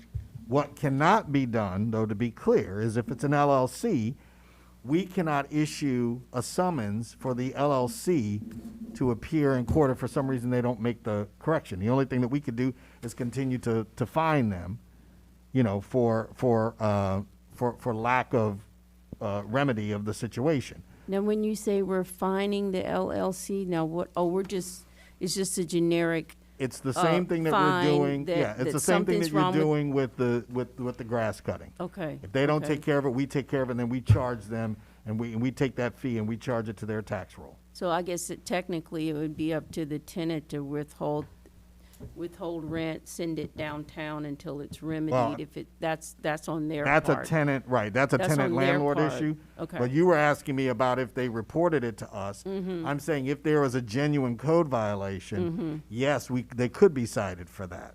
We can fine them for that, but we Correct. can't And if bring they don't them remedy down it, to then court. yes. Okay, okay, thank you. Okay, okay. All right. Great. Well, sounds like we'll figure out another way to bring out more code enforcement discussion, again, either here or another committee. Sounds like people have a lot of concerns about it. All right, so next on the agenda today is the salary ordinance. I do want to move, it's almost 8:30 and I don't want to be here overly late. I'll explain what we have. At the last council meeting, there's a lot of discussions about this. One of the issues that came up that needed addressed in the legislation was, I don't know why I did that, everything just went fuzzy. All right, that part-time people who were paid hourly had like a salary plus the hourly. It didn't make sense. People who were on salary had hourly, and that didn't make sense. So as you can see, our law director made those corrections with those numbers. Section 3 also was drafted and added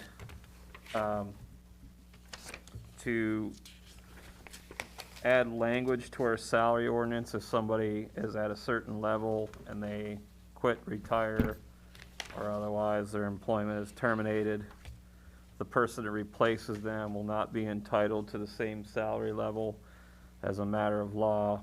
They could be hired at a lower level than is included in this salary ordinance, and then council can just kind of clean it up at a later date. That's what section 3 is about. I asked for a second version, and this is my proposal, that one of the big problems we're having as a council is passing salary ordinance in a timely manner, year after year after year after year. There's a lot of debate about raises when those debates get deadlocked. It tends to be that salary ordinances don't go out in a timely manner and people do not get raises.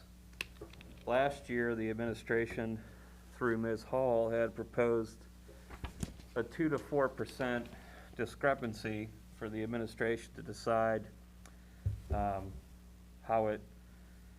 much their unclassified, right, non-union employees get, the people who are on this pay ordinance. So it is my proposal that we added additional language to section 3, and I'm sorry that I didn't label these version 1, version 2. It was kind of a rush thing with Mr. Dieters, and the email I got today had version 1, version 2, and I just printed them out, not realizing obviously the title would come with it. But anyways, on my version, I added into section 3, or at least somewhat dictated to Mr. Dieters. Additionally, pursuant to the authority of council as set forth in section 3.06 of the City of North College Hill Charter, council hereby provides the discretionary authority to the city administrator with the approval of the mayor to annually increase the wages, salaries of the individual's positions listed in section 1 of this ordinance in an amount not to exceed 4%. So essentially what would happen by that as an operation of this ordinance, rather than us debating every single year about employees that we quite frankly don't work with on a daily basis, and don't really know and can't really evaluate their performance, somehow yet we sit in our ivory tower deciding whether or not these people get a 1%, a 2%, or 3%, or 4% raise. We instead give the discretion to the people who work with them, depend on them, know them, can evaluate them. They will have the authority every year, annually, to give a 0 to 4% raise. What will be the result of that? Number one, every year, every unclassified employee will have the opportunity for a raise to be given by the administration between 0 and 4%, depending on their performance and duty. We will no longer debate about it like we know what we're talking about when it comes to their performance. There will be no danger of salary ordinances not getting passed on an annual basis. So what we're doing is, instead of arguing about this and getting deadlocked and people not getting raises, we're basically going to trust to some degree that the administration makes the right choices with their employees, and those people get a raise every single year. Hopefully, I'm sure the administration won't give 0 to everybody. We could change it to 1 to 4% to make sure everybody's getting at least 1% or whatever. We could go 2 to 4. The language is there as a basis. The only concern I think that people would have, which is justified, is that what if we're in a fiscal emergency? Well, we repeal this. You know, I mean, for some reason we know we're going to be in the red, and we couldn't afford to give raises. We were in some fiscal emergency where we had to freeze raises. We're able to deal with this and amend it or whatever. But unless we do that, we will never again have this issue where there's deadlock and arguments about someone getting 70 more cents an hour, and then the end result is nobody gets anything and it's behind. So this is my proposal to end that moving forward, to lose the debates, make sure our employees get raises. So I had Mr. Dieters draw that up, and that's the difference between this one as opposed to the one we got last council meeting.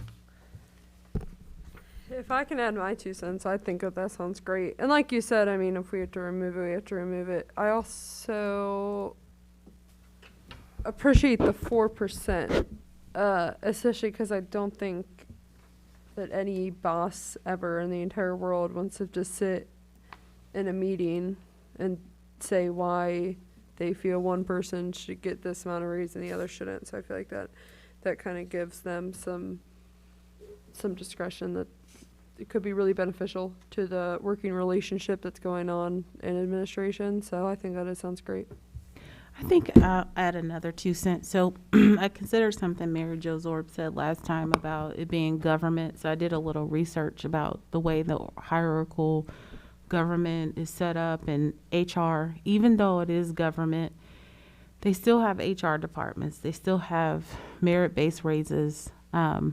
It is at the discretion of council to kind of dictate or to make a decision about the raise, how in accordance with our budget. But I don't think that I'm not going to say that. We should not be at liberty to dictate based on the employee's performance in tandem with the raise. That part is not our responsibility. And I'm not saying that as like a judgment to anything somebody else has said, and specifically what you had brought up, the government. I'm just looking at other government bodies, and they do actually have HR. They do actually have merit systems built within those. We're just voting on the money and the amount of raise that across the board somebody gets, leaving that to their managers to kind of interact with them because we don't know. One government body that I looked at was Reading, because they are their own city. And you can see it, like if you want to go out there and look, like you can see that they do have a merit system, they do have an HR system, and they kind of lean into this kind of broad scale so that their reporting managers can kind of determine according to how well they work, what the person gets as a raise. There are other examples out there, but that one's the one that kind of stood out to me because they're small town. I mean, they have a much larger budget, but they are a smaller city. So just wanted to add that. If I could respond, I think the one place where this city falls down on that is we don't have an HR department. And we don't, as far as I know, write any type of performance reviews for individuals. So if we had something like that, or if administration had something like that, perhaps that could alleviate some of this also. I agree. We have nothing, we have no form of documentation to substantiate anything. That's not Yeah, it's correct not at all. And so I do have to correct Which you part on is that. not true? There are performance evaluations. So, Okay. so that's why I'm saying that's not correct. And in fairness, Mayor Nichols has been talking about administratively establishing an HR department, actually talking about having someone whose assignment would be for those very matters and issues. And that would include everything from onboarding new employees, managing performance evaluations, dealing with employee personnel issues and things like that. So the part that I was saying I agreed with is if there's not a system in place, that is the problem. But if we're voting on something like this, that gives them room to start putting in merit-based evaluations. So I think we have to trust them to do their jobs. I mean, honestly, I don't think we have a choice. There's nothing more awkward to me, and I just, when you've got an employee that emails you about an issue they're having with their boss, it's just like, I can't help you. It's just not what we do, right? I mean, I'm a legislator. I mean, and I'm pretty steadfast about trying to stay in my lane. What's my job is essentially to appropriate money and make laws, right? Or change laws, amend laws, and things like that. My job is not to decide how well the mayor's assistant's doing at her job, right? And I think as council members, when we're voting on giving them kind of like this percentage, we are staying in our lane and allowing them to give the merit-based evaluations, and we're still, in a sense, in control of the resources that are given. And like Matt said, if we ever get in a circumstance where we're operating in the red, then that's when we would amend, because we do want to be governors of the finances and making sure that we're keeping our city healthy financially. I don't think this does not take that away, is what I. Help me understand when you're saying we still have control, because to me, the charter is what gives us control, and I think this is taking all of that control away. So I think we this gives them room to decide how much each person gets based on merit, but we continually make a decision whether this is feasible for our budget. It is putting it into law, but if we ever get in trouble where we're in the red and this is not feasible for us, this is easily amended or changed. In addition, I mean, like I've said multiple times, I don't know much about finances. I mean, I'm in my first big girl job this year, but I mean, I don't think that 4% is that crazy of a raise, even if he, you know, they go off and say, wow, all of my employees are doing great, 4% for everybody. To me, that kind of sounds like, especially with how our economy is right now, that kind of sounds like just a reasonable living wage increase, especially considering a lot of our employees aren't being paid what it seems like they should be for what work they're doing compared to what other cities are paying their employees. So I don't know. I could be wrong, but to me, it doesn't sound like 4% is that Do you much get a of a, 4% raise this year? Did you get one last year? if I put in the work and, I mean, like I said, this is my first year working. I didn't get a raise because this is my first. I've heard years Salary. where I got a lot So more than that's- 4%. So that's true, but that's the point about giving them is they don't actually have to exhaust giving them the entire 4%. No. They And can if- actually decide, I'm only going to give you a 5-cent raise. So I Even think if they do, we can at any point say, oh, wow, you're giving everybody a 4% raise. That's a lot. That's a little bit too much. Let's take this back and take this off. You know, we can amend it at any point. I don't really We see, can't amend it after they've already done it. Some employers give across the board, is if you're certified or non-certified. So for instance, whatever the teachers get, we get it. yeah. Whatever if they get 3%, we get 3%. Yeah. They don't Well, and you say, just point I get a out why performance. unclassified people get screwed all the time in this city. Right. And I mean, I have no problem putting that on the record. It's just a fact. The unclassified employees in this city get screwed year after year after year after year. And here's the thing about like setting this, we're just saying, hey, every year for the next 3 years, you can decide between 0 and 4%. We do it every single, like 3 years with collective bargaining agreements. When we pass a collective bargaining agreement, there's a 3-year outlook where every time we pass the agreement for 3 years, those people are guaranteed a % raise every single year.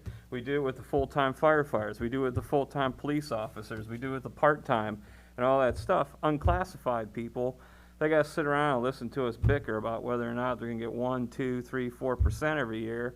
And because we end up getting in a fight over what ends up a lot of times amounting to 80 cents an hour for some person working their tail off, whether it's her assistant or somebody else, then we get deadlocked and they don't end up getting anything. So they Oh, get screwed yeah. year after year after year after year. What we're basically doing here is treating them more like a collective bargaining agreement, where essentially that we're basically committing to giving their bosses of the unclassified people the discretion to give someone anywhere between a 0 and 4% raise in the coming years.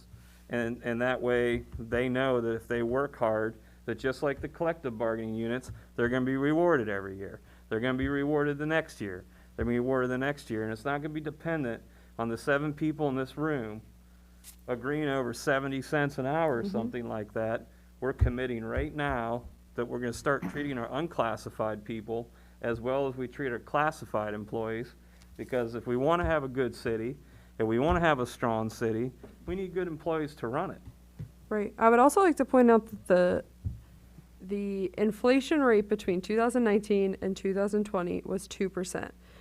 So a 2% raise really isn't that much of a raise. It's just letting people continue to live the life that they're currently living, whether it's good or not. So, I mean, just continue swimming along. So a 3% raise, you really think about it, is like a 1% raise. A 4% raise, you really think about it, is like a 2% raise. But in the real world, 3% raise is the average. Yeah, you're right. It isn't I mean, the that- average. So why are we fighting over 4% if 3% is the average? So, and that's to Mr. Wald's point. You're average not person gets actually, a I think the 3%, not concept is that every year that they're going to give everyone a 4% raise. And administration is not saying that. They're saying we have merit-based evaluations and we're going to use this as a range to award people who are a bit more extraordinary, and then use it as a starting point for those that are just kind of meagerly going along. And I think the issue is trusting them to do that. So, I mean, you know, I think it's common sense that if Ron feels like someone isn't quite doing as well as he or she should, or a department head feels like someone isn't doing as well as he or she should, they're not gonna like say, well, here's 4% anyways, right? I mean, quite frankly, you're gonna use that as a reward. I would think 4% is gonna go to people who are just stellar, knocking it out of the park. You wanna make sure that they're not going anywhere, do the best job you can to keep them in this city. 3% are people who are doing good, 2%, maybe you're just doing okay. I mean, I think ultimately, you know, for me, and I'll just say 4%, just so it's known, they didn't really ask for this. This was essentially my idea, but I did base the 4% on Ari Hall's ask at the beginning of last year. But, you know, another option is, but I didn't like it as much. Another option is there's some cities that essentially, kind of like what Mayor Nichols said, that essentially they just kind of agreed to give their unclassified people the same bumps that their classifieds get.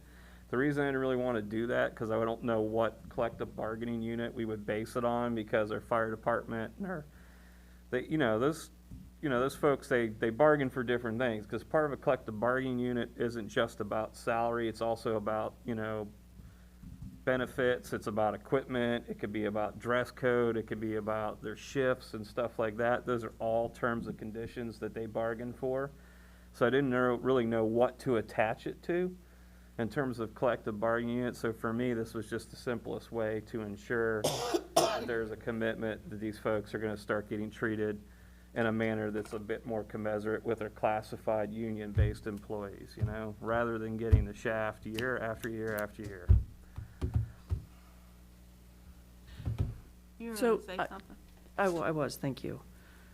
So it is absolutely news to me that we do performance evaluations in this city. So you're telling me that every single position listed on here has a performance appraisal on file? Yes. That's awesome. But that wouldn't be a surprise, because that is what we're supposed to do. The problem here, as Mr. Miller Novak has said, many cases those aren't relevant, because what if I have a stellar performer, but I can't do anything as far as giving any person a raise or not? I don't have that ability, as you just stated. The other challenge, there are two challenges, if I may, because I appreciate something Ms. Anderson said. Now, she looked at the inflation rate in 2019.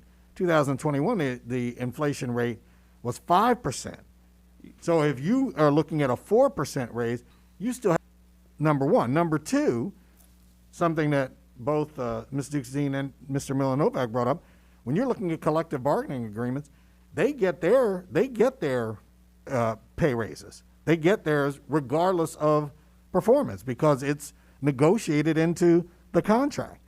So that's definitely an unfair advantage, if you will. And I'm not trying to compare any of our collective bargaining agreements. I'm just saying that the way that we're structured, the unclassified workers basically they're at the mercy of whatever council deems would be, quote unquote, appropriate. And I do see that as a challenge, because even as one who is an administrator, even if I did give somebody a stellar review, what good is that going to do them if I can't if I can't reward them basically with with an increase? It just does no good. Could buy him a coffee mug that says "World's Best Assistant." That is true. Or we could pass this ordinance, and then you can give them somewhere between a 0 and 4% raise every single year, which is what I would prefer. And then you can also buy them the mug for Christmas, regardless. So what would be the likelihood the council would consider,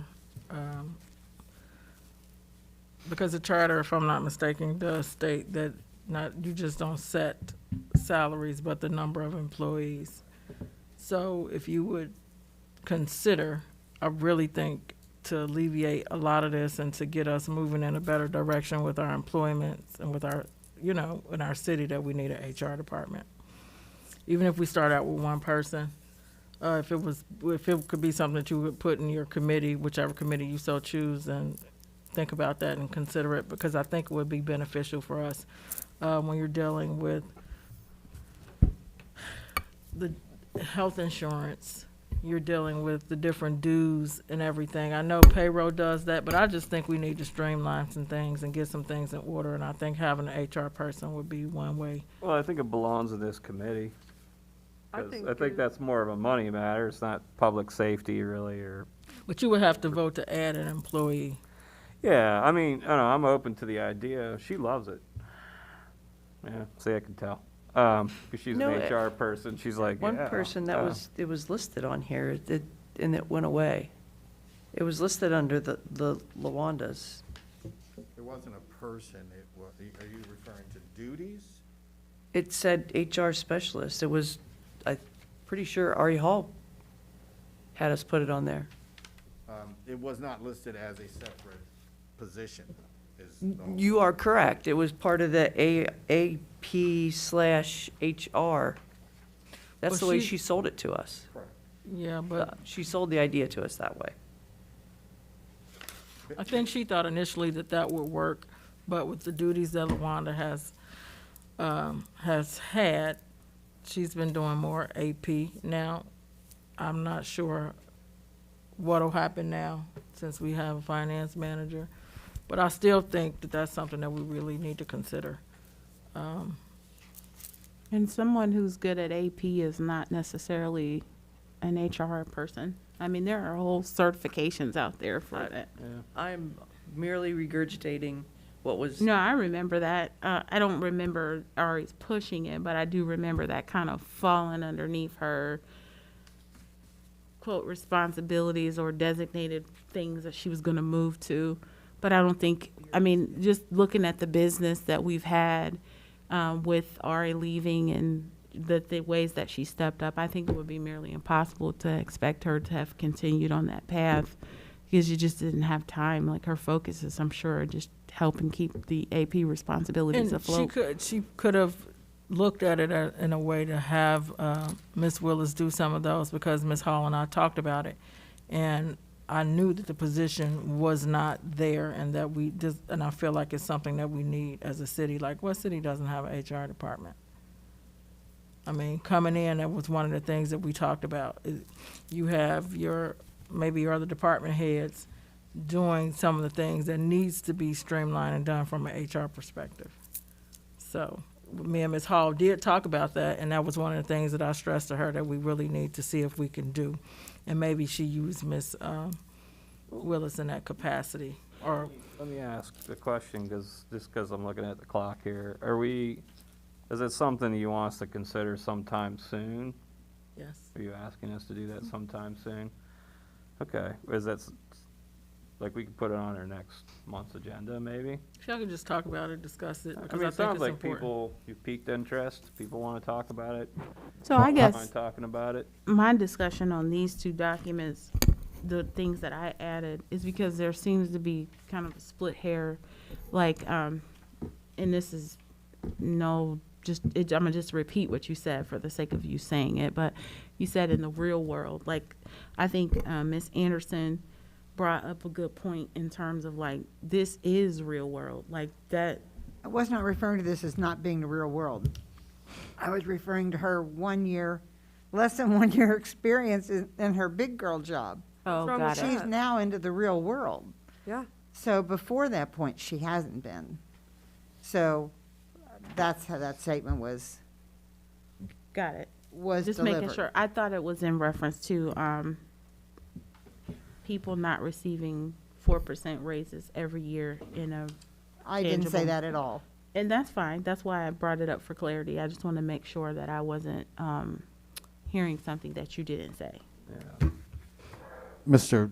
Chair, one thing I can do, it's interesting because our new finance manager and I also have broached the subject. So what we could do is we could work to actually prepare some information for you for the next meeting regarding an HR position. Okay.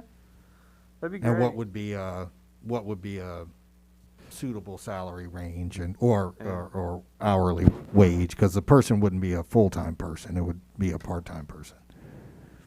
Okay. No, I'm happy to have, I mean, we're supposed to deliberate, that's what we do, right? So, we shall deliberate on it. So, I mean, does anybody just have some off-the-cuff stuff, off-the-cuff thoughts? Because, I mean, quite frankly, the entire council is in my committee. I mean, I do have an off-the-cuff. so, It would be in section 2, actually. okay, section 2, what is it? So it says ordinance dash 2021. So because we're going backwards, I don't know if, do they mean to say 2021? Because on They the do. other one, it just says 20 whatever. It does, because every time you pass a salary ordinance, it's supposed to like repeal the last one. So this would reflect the 2021 numbered ordinance. No, what it does is it goes forward, so the date is 22 forward. What it does is that any salaries that are listed on the 2021, if it's like a different one, if it was higher, if it was lower, if there was different positions that are no longer here, every time you pass a new salary ordinance, you're supposed to make it like wipe out the last one. And that's what that means. It's just, Okay, that's all. okay. It doesn't mean it goes backwards in terms of retroactive pay or anything like that, if that's what you're concerned about. It just means that it No, deletes the no, previous one. again, my concern was only about the year. Yeah. So do we have to fill in that blank? Is Well, that where she's going? yeah, we need to figure out what the previous pay ordinance was. Well, it would have to be the one that was just passed at the end of the year. Yeah, you're right. That Would have be the been last 8, one. 9, or 10. Yeah, I think it wa, I don't have the number in front of me. I thought it was maybe 11, but I could be, I didn't know we went that far, because, I dropped off the, right. I think, I mean, I could find out. We Left can- over we can- there. I mean, the simple answer is yes, Ooh, it see? needs to be 11. filled in. awesome. What was it? 11, 11? 2021. Awesome. All right, I just hand wrote it in. I mean, I would like to go forward with this legislation, providing the discretionary raises, and present this to council and have this on the agenda, because it's my job to send it to Mike Graver. So, this is the one I'd like to send. So, hang on, I have a question. How do we, because the rates on here already have raises on them, and that just says annually. Mm-hmm. So can we make this like effective January 2023, that particular section that you put in there? So that somebody doesn't get another 4% raise this year? Well, they're not going to. The raises that are here, What's I don't want to prohibit put January 2023 edition of set forth, can they provide discretionary?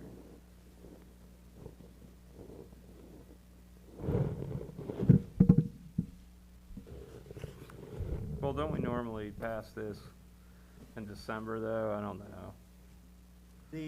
I mean, I guess we could, The salary ordinance itself Yeah. is basically like a continuing ordinance. It could be amended, basically at any time. Anytime a change is coming in, we would amend the salary ordinance. yeah.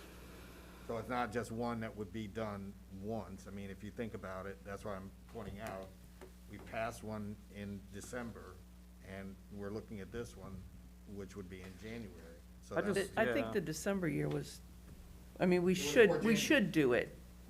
It should be done earlier than Well, December. It should be no, done in, It'll happen, but I just, but I get, can the we get other a thing. gentleman's agreement here? We're not gonna give anybody raises until next year. I mean, I don't wanna add unnecessary dates in here, that's all. I mean, you're not gonna give anybody a raise until it's time. They're getting a raise right now, We correct? don't want to do a gentleman's agreement, but we're not giving anyone a raise. So we're not doing a gentleman's agreement. We've been bit in the bottom by too many gentlemen's agreement, Matt. I'm serious. record. I'm Yeah. putting down my We foot can't right give now. a raise without, because they're already at the top of the line, so you can't give any money. We can't pay whatever the ordinance is. Right. So I guess Ordinance that's is. kind of my follow-up to that is, can a raise go into effect then without council changing the numbers on this ordinance?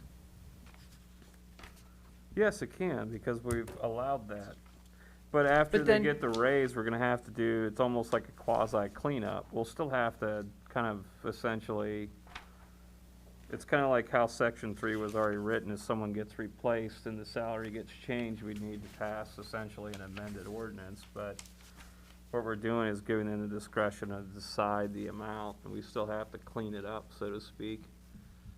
And also, We'd when still we have do to the pass that budget, we ordinance, still right? need to appropriate the money to pay for the raises, otherwise we're gonna end up being in the red. If that makes sense. Correct? Well, if the numbers that are on that salary do reflect, excuse me, that are on that ordinance do reflect what each employee in that position will be making effective January 1st. Right.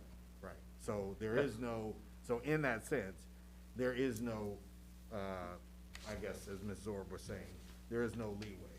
Because there is, that's the limit, basically. They can't be paid Because they've higher already than gotten what it, that's- right? than what Well, that's- and the other thing is the word annually, right? Which means you can't give someone a raise twice a year. It Correct. doesn't say semi-annually, it doesn't say quarter annually, it 'Cause- says annually, Because they're so. passing it in 2022, so they've right. already received it for 2022. right. So the annual implies that there are no more raises They for wouldn't be able to the, get it till 20 2023, and they can 23. get one, because it says annual. It doesn't say semi-annual, it doesn't say biannual, it says annually. So I think that is the answer to the question that Ms. Orb had. Since you can't go any higher, because the idea would be in 2022, either at the end of 2022 or the beginning of 2023, that if there is, that there would be basically there would be a ceiling that would be set. And I'm saying it that way, a ceiling. So that would allow for such discretion. Yeah, that's to raise 4%, exercised. up Correct. to 4%. Correct. And then after you do that, it would be smartest if you came back to us, informed us, and we did like a cleanup salary Right. ordinance. It's the same thing section 3 already says. If, not Right. picking on anybody out there, but let's just say the mayor's court clerk retires tomorrow, and she's at $20.34 an hour. If we replace her with somebody and we're gonna pay them 18, section 3 says that they have the discretion to do that. The next person wouldn't be entitled to $20.34, but they would come back to us and we would do somewhat of a cleanup salary ordinance. So the salary ordinance would reflect the $18.50 that they agreed to hire the next person in. Because that's what this thing's about, right? This is about people who got hired at an amount that was lower than what our salary ordinance was set at. And we're going to make good on that, Correct. right? So what section 3, the whole entire point of it was to make sure that we don't have a sheet like this in our hands in the future. That if someone gets hired at an amount lower than what was in the salary ordinance, that they're not automatically entitled to that. That they have the discretion to hire that person whatever rate they want. They come back to us and we do a cleanup. We're doing the same thing with annual pay increases. They have the discretion to go up to 4%. After they do so, we do a cleanup salary ordinance where we change the amounts to reflect the raise, number one. Number two, if anybody has left in that period of time and has been replaced with somebody at a lower rate, we clean that up as well. So the numbers might fluctuate up and down when we clean it up. We're just giving them the discretion to make those decisions and come back to us with a salary ordinance cleanup, which does two things. Number one, it makes sure we don't have this in our hands anymore. And number two, it makes sure that our unclassified employees quit getting screwed over and they get raises just like our classified employees do every single year. Can I make a suggestion that I don't even know if I totally would want it, but maybe it would make it, because obviously, I mean, we trust Mr. Mosby, we trust Mayor Nichols. but we can't always guarantee that there's gonna be people in those positions who, council 100% trust with all their loving heart. So could there be like a part of it that's like when a raise is given, that the annual review or the performance review is presented along with the raise as proof of why this is given or something? I don't know if that's something that we would necessarily want, but maybe just kind of a, Yes and kind of no. I mean, like, number one, we don't want to make people's performance reviews public records, because they're typically not. They are not. Like, an employee's file's not a public record, like, of all the things you request. That's why if we you would do look- it in executive session, right? If you look at the exceptions, I mean, we could look at them in an executive session, but, again, if you just want to make sure, you're just doing a little bit of oversight to make sure someone doesn't have all 1s out of 5s and then got a 4% or something like that. I mean, you know what I mean? Like, we could look at them, but I don't think we need to put that in legislation. We're council. This is a finance committee, for instance. If we really want to look and we really want to know, we can just ask them to bring it and we can go and we can look. It's not something that needs to be in the legislation for us to do or ask. but I feel like people have asked to see the performance reviews in the past, but haven't been given them. You are exactly right. So part of that is what I've stated before. I think that there's a delicate line between legislation and administration. I do. And I myself would be very careful about, as Ms. Dukes Dean said, about viewing or exhibiting, certain personnel matters. I just would. I do think that when you keep those lines of distinction, or when you keep those lines of separation distinct, it is effective. When you start to broach over, this is, I think, one of the reasons that we're having this issue now, is just because it would not be council's role to evaluate employees that work for the administration. Right, yeah, we wouldn't be evaluating them. So then what would be the purpose? I guess my question would be then, what would be the purpose of viewing their performance evaluation? Well, like what I just said, I mean, there's a separation of government for a reason, the checks and balances of it, so that one department can't have too much power. I'm not saying every single time you give out a raise, I want to see the performance reviews and I want to see them now. I'm just saying, I think that it's important that we keep that line open so that there can be those checks and balances. Well, I think, so I'll say it this way. I think that most of the people on council, in my experience, most of the people on council, has been, if they've asked me a question, I certainly have done my best to provide them information. Most of the time, that typically comes through a one-on-one exchange, in which case I would have no problem with that if somebody came to me one-on-one and asked. I do not think, and I'm very adamant about this, I do not think to discuss those matters on a public floor like here, in a committee or something, I don't think that part is appropriate, and I think that is where we've done a lot of damage in the past by having open discussions, whether they were direct or indirect, about city employees. And I realize that I may be somewhat passionate about this, but I am for a reason, because I do value our employees, and I think that our role, I respect our role, meaning the mayor's role, my role, the department's head's role, and the duties that they have to perform. And those things, I've heard it said several times here, if people trust us, trust the administration, then, and that's what we're supposed to be doing, then let us do our job.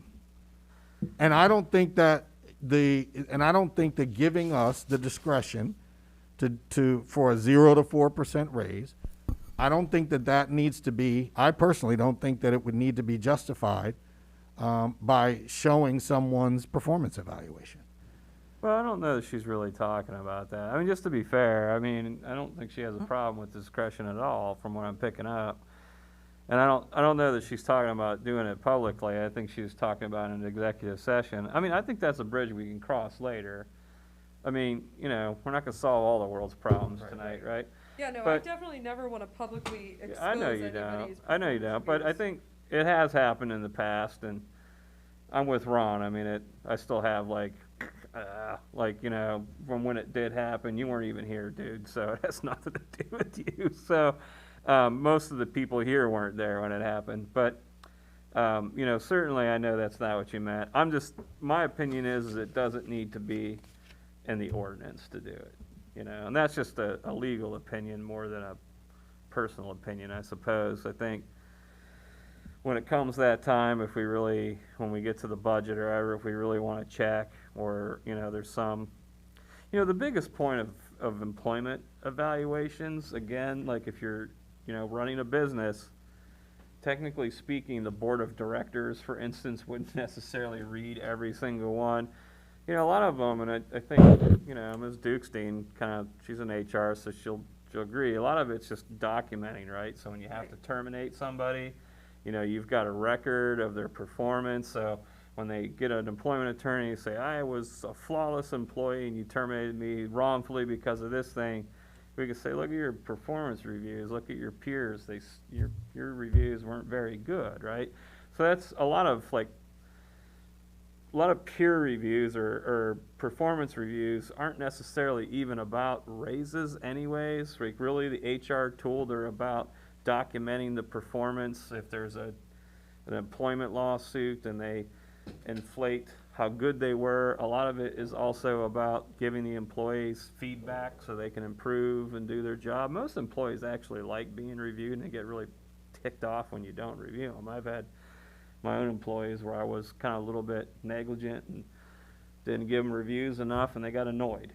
So I don't know. For me, they're not for us, and you might disagree, and she might agree, and someone else might disagree, and that's fine. I think we can talk about it and cross that bridge later. I just don't think it needs to be in here, right? Definitely. That's all. So if I could, I just have two quick questions. One is under Public Works. On this particular piece of legislation, if it goes through, I don't see where we have the one-time, part-time. Isn't it supposed to read 2 seasonal, part-time, and 1? Actually, that's a very good question. Thank you. Actually, what it should read is the permanent part-time and not the 2.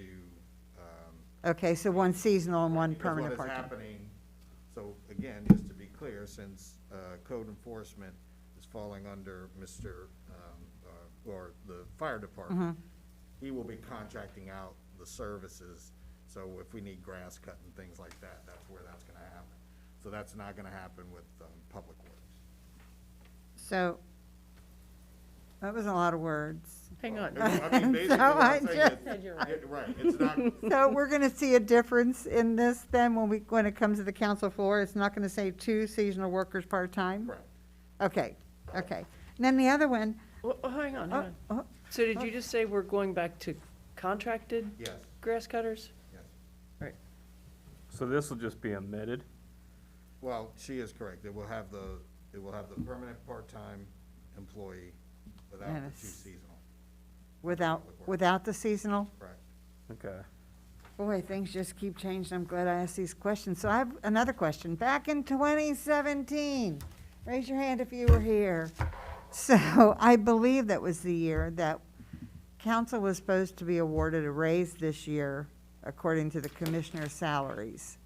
Now, I'm going to be honest with you. I don't really check mine. So I see that Christian Hedger is listed here with 4,800, but that doesn't look like it's an increase, and he should be. If council is getting any kind of raise, which they should, because I think it's a numerical nightmare, if I understand it right. I think our salary is based on the commissioner's. Salary. Yes, 5%. I don't believe, I don't believe. Did they that not get a there's- raise? No. I'll have to, yeah, so I appreciate So, that. yeah, if you would check I'll have into to check that. Myself too, right? Yeah, 'Cause I it's know kind that of the a, mayor has brought that up in the past as well. okay, I know it's a mathematical nightmare, but just curious. Okay. We can do that. Okay. Okay. Anything else? And I think, just as a side note, I think that's why this always said, same as council for the salary for the clerk of council, so that it was, Right. could fluctuate with the planning commission along with ours, and it wouldn't cause this. Yeah, I, The planning the planning the commissioners. county Oh, the planning. county commission. County commissioners. Right. Yeah, Yeah, yeah. So, yeah, his salary, or that position's salary is commensurate with council. That it's all lumped into one now. It used to be separate and a nightmare, too. I think I'm finished. Okay. Phew. All right. Anybody else? So I made a note that the 2 seasonal workers part-time needs to be amended or fixed by Mr. Dieters before next Monday. And then I wrote the 11 in here, 11/2021. I have another typographical Kirsten, your last name is V-O-N or V-A-N? It is A. All right, thank you. Is the B capitalized like that? Okay. And it's Kirsten, right? Sorry, I said it wrong. No, I just was making sure for me.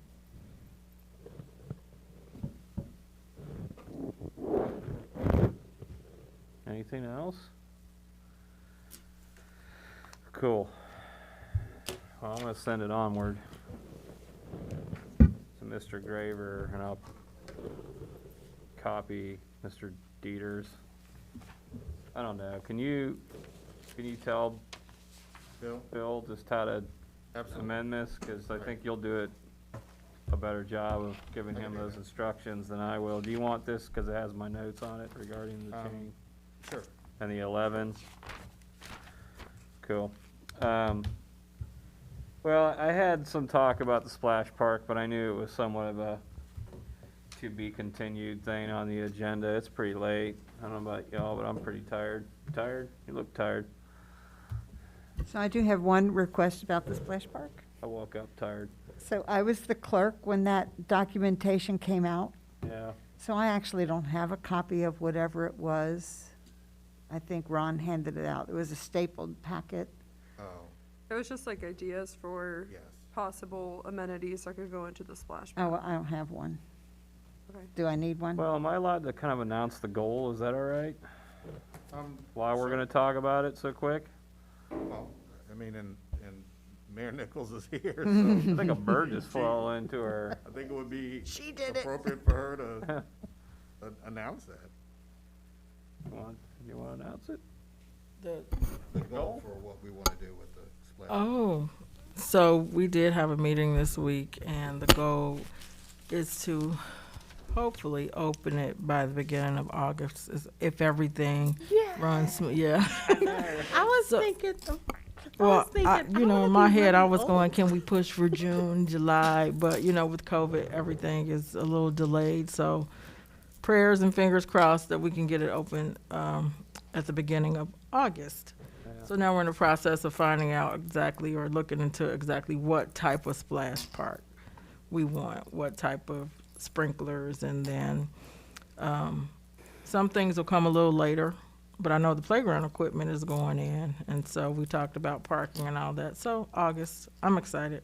I have a I'm super question. excited. I'm excited, yes, ma'am. How, I feel like this is gonna sound accusatory, but I don't mean it to. How did you get the month of August as the like open date? But you just said that we don't totally have a plan of what's going in yet. You just said that you guys are gonna meet soon. to Well, talk about that? we met, and so we were looking at what type of sprinklers that we want. There are dates involved, so we have to get back with them with particular dates and tell them which one we want. August was the latest deadline that they gave us when we can get it open. So it's a process. So let's say if next Wednesday we gotta have what sprinklers we want, it'll all go into it because it's a certain deadline or date that we have to have everything picked Okay. and decided. I think it'd be neat. I mean, I don't know if you have a problem with it, since these two committees are on the same night, maybe both committees talk about it, maybe, because that way, because part of it's like recreation, obviously, and part of it's money. Obviously, there's a budget aspect to it and a financial decision, but there's also a visual decision, right? You know, Right. there's a That's what I recreation was decision. Gonna kind of ask, like, does council have, like, do we have an opinion of what goes into the splash pad and like all that kind of stuff, or is that administrative? And you guys just kind of give us updates. What does that look like? When you ask that question, what in particular are you referring to? What goes into it? Are you Like- talking? Like what? I don't know how big it is. I guess where like There's the only shaded trees are gonna go. Like So are there gonna be bathrooms? That kind of stuff. I tried to get bathrooms. From what I was told, those are more expensive than. Wait, there are gonna be bathrooms? No, just pee on the floor. Oh my gosh, What that's about the just moms that are disgusting. there with their kids? Yeah, what about, we have a lot of elderly population that raise children. Where are they gonna use the restroom? We'll Or get- like children Depends. Well, changing? if council would like to like, allocate that's a about serious $100,000 for a issue. restroom. More like 200. Yeah, between $100,000 and We can get $200,000 those for a restroom. outhouses. We can get, that's what some of them Yeah. have. They have those little. Because that was the first Right. thing that I asked. and- Actually, Winton Woods has outhouse. They have both. They have public Right. bathrooms and outhouses. I just feel like children changing in public areas is not a great look for North College Hill. Change it outside or anything. There are Going several there- factors that go way beyond just Right. the room. There at that let's- particular point, you have water facility, you have safety as far as the people that are using it. You have ADA considerations that you have to come into that have to be. You have ADA considerations that have to be determined. Right, I mean, There's I just know a it's- lot. There's I a know lot it's that goes into definitely that. a lot, but I mean, like, I just feel like there's also a lot that goes into not having bathrooms. I mean, then you have, the unsanitariness of people just peeing wherever they want, possibly like public exposures. I mean, like, Yes. I feel like there's issues that go into it, but either way, I Yeah. know this isn't a topic for tonight. Hey, it's like going to the beach. It's There are bathrooms at the beach. Not But at all they- of 'em. pee in the water. Right. I'm not saying that they're gonna pee there, but I'm just saying, when I go to the beach, there is no When I public go there, restroom. bathrooms. Thank goodness. It depends. think It this- depends I on if think it's we just took a designated sharp or- right turn there. Yeah. So, Okay. I will say that the area for the splash park is, just for the water area is 1,600 feet. Or, yeah, between 14 and 16 is what we need to find a pad for, so. Well, I look forward to seeing some stuff. For the record, there's a big difference between peeing in an ocean and peeing in a pool. Yep. Yes, there is. It is a big point that difference, out. but Not I, a pool? but And I pee will- not in a pool. This isn't going to be a pool. This This is is not a going to be like pool. a sprinkler on like a pad. Yeah. So I was just gonna say, just To the on your pad. note about the beach. Yeah. Some beaches actually, they're designated public beaches. They do actually have a bathroom, but then Right. some of them only have that little sprinkler thing to That get the shower. sand Yeah. off of your feet, especially more scenic beaches. Right. You know, on a private beach, there's usually not a restroom. Yeah, but, Because there's hotels there. but why are we don't have a beach, so why are we Right. comparing that? Right. Why are we comparing? But I was just saying that Because in terms of, the reference was brought up that there was no bathroom. I'm concerned. Yes, I know that. Okay, well, I think let's we're hope my done. dinner's not burned. Yeah, we're done. For the moment. We've done good work. So we're gonna send that to Mike. I'll give that to you to update for Bill. I got our approved minutes I'll put in Mr. Hedger's box. Next meeting, I don't know. We'll see what's on the agenda, but apparently we're gonna probably, hopefully, talk about the splash park. That'll carry over. And we can talk about where fish pee for a little bit and stuff like that next time. Really solve some problems. So I think we're done. Went We're good? downhill. All right. Adjourned?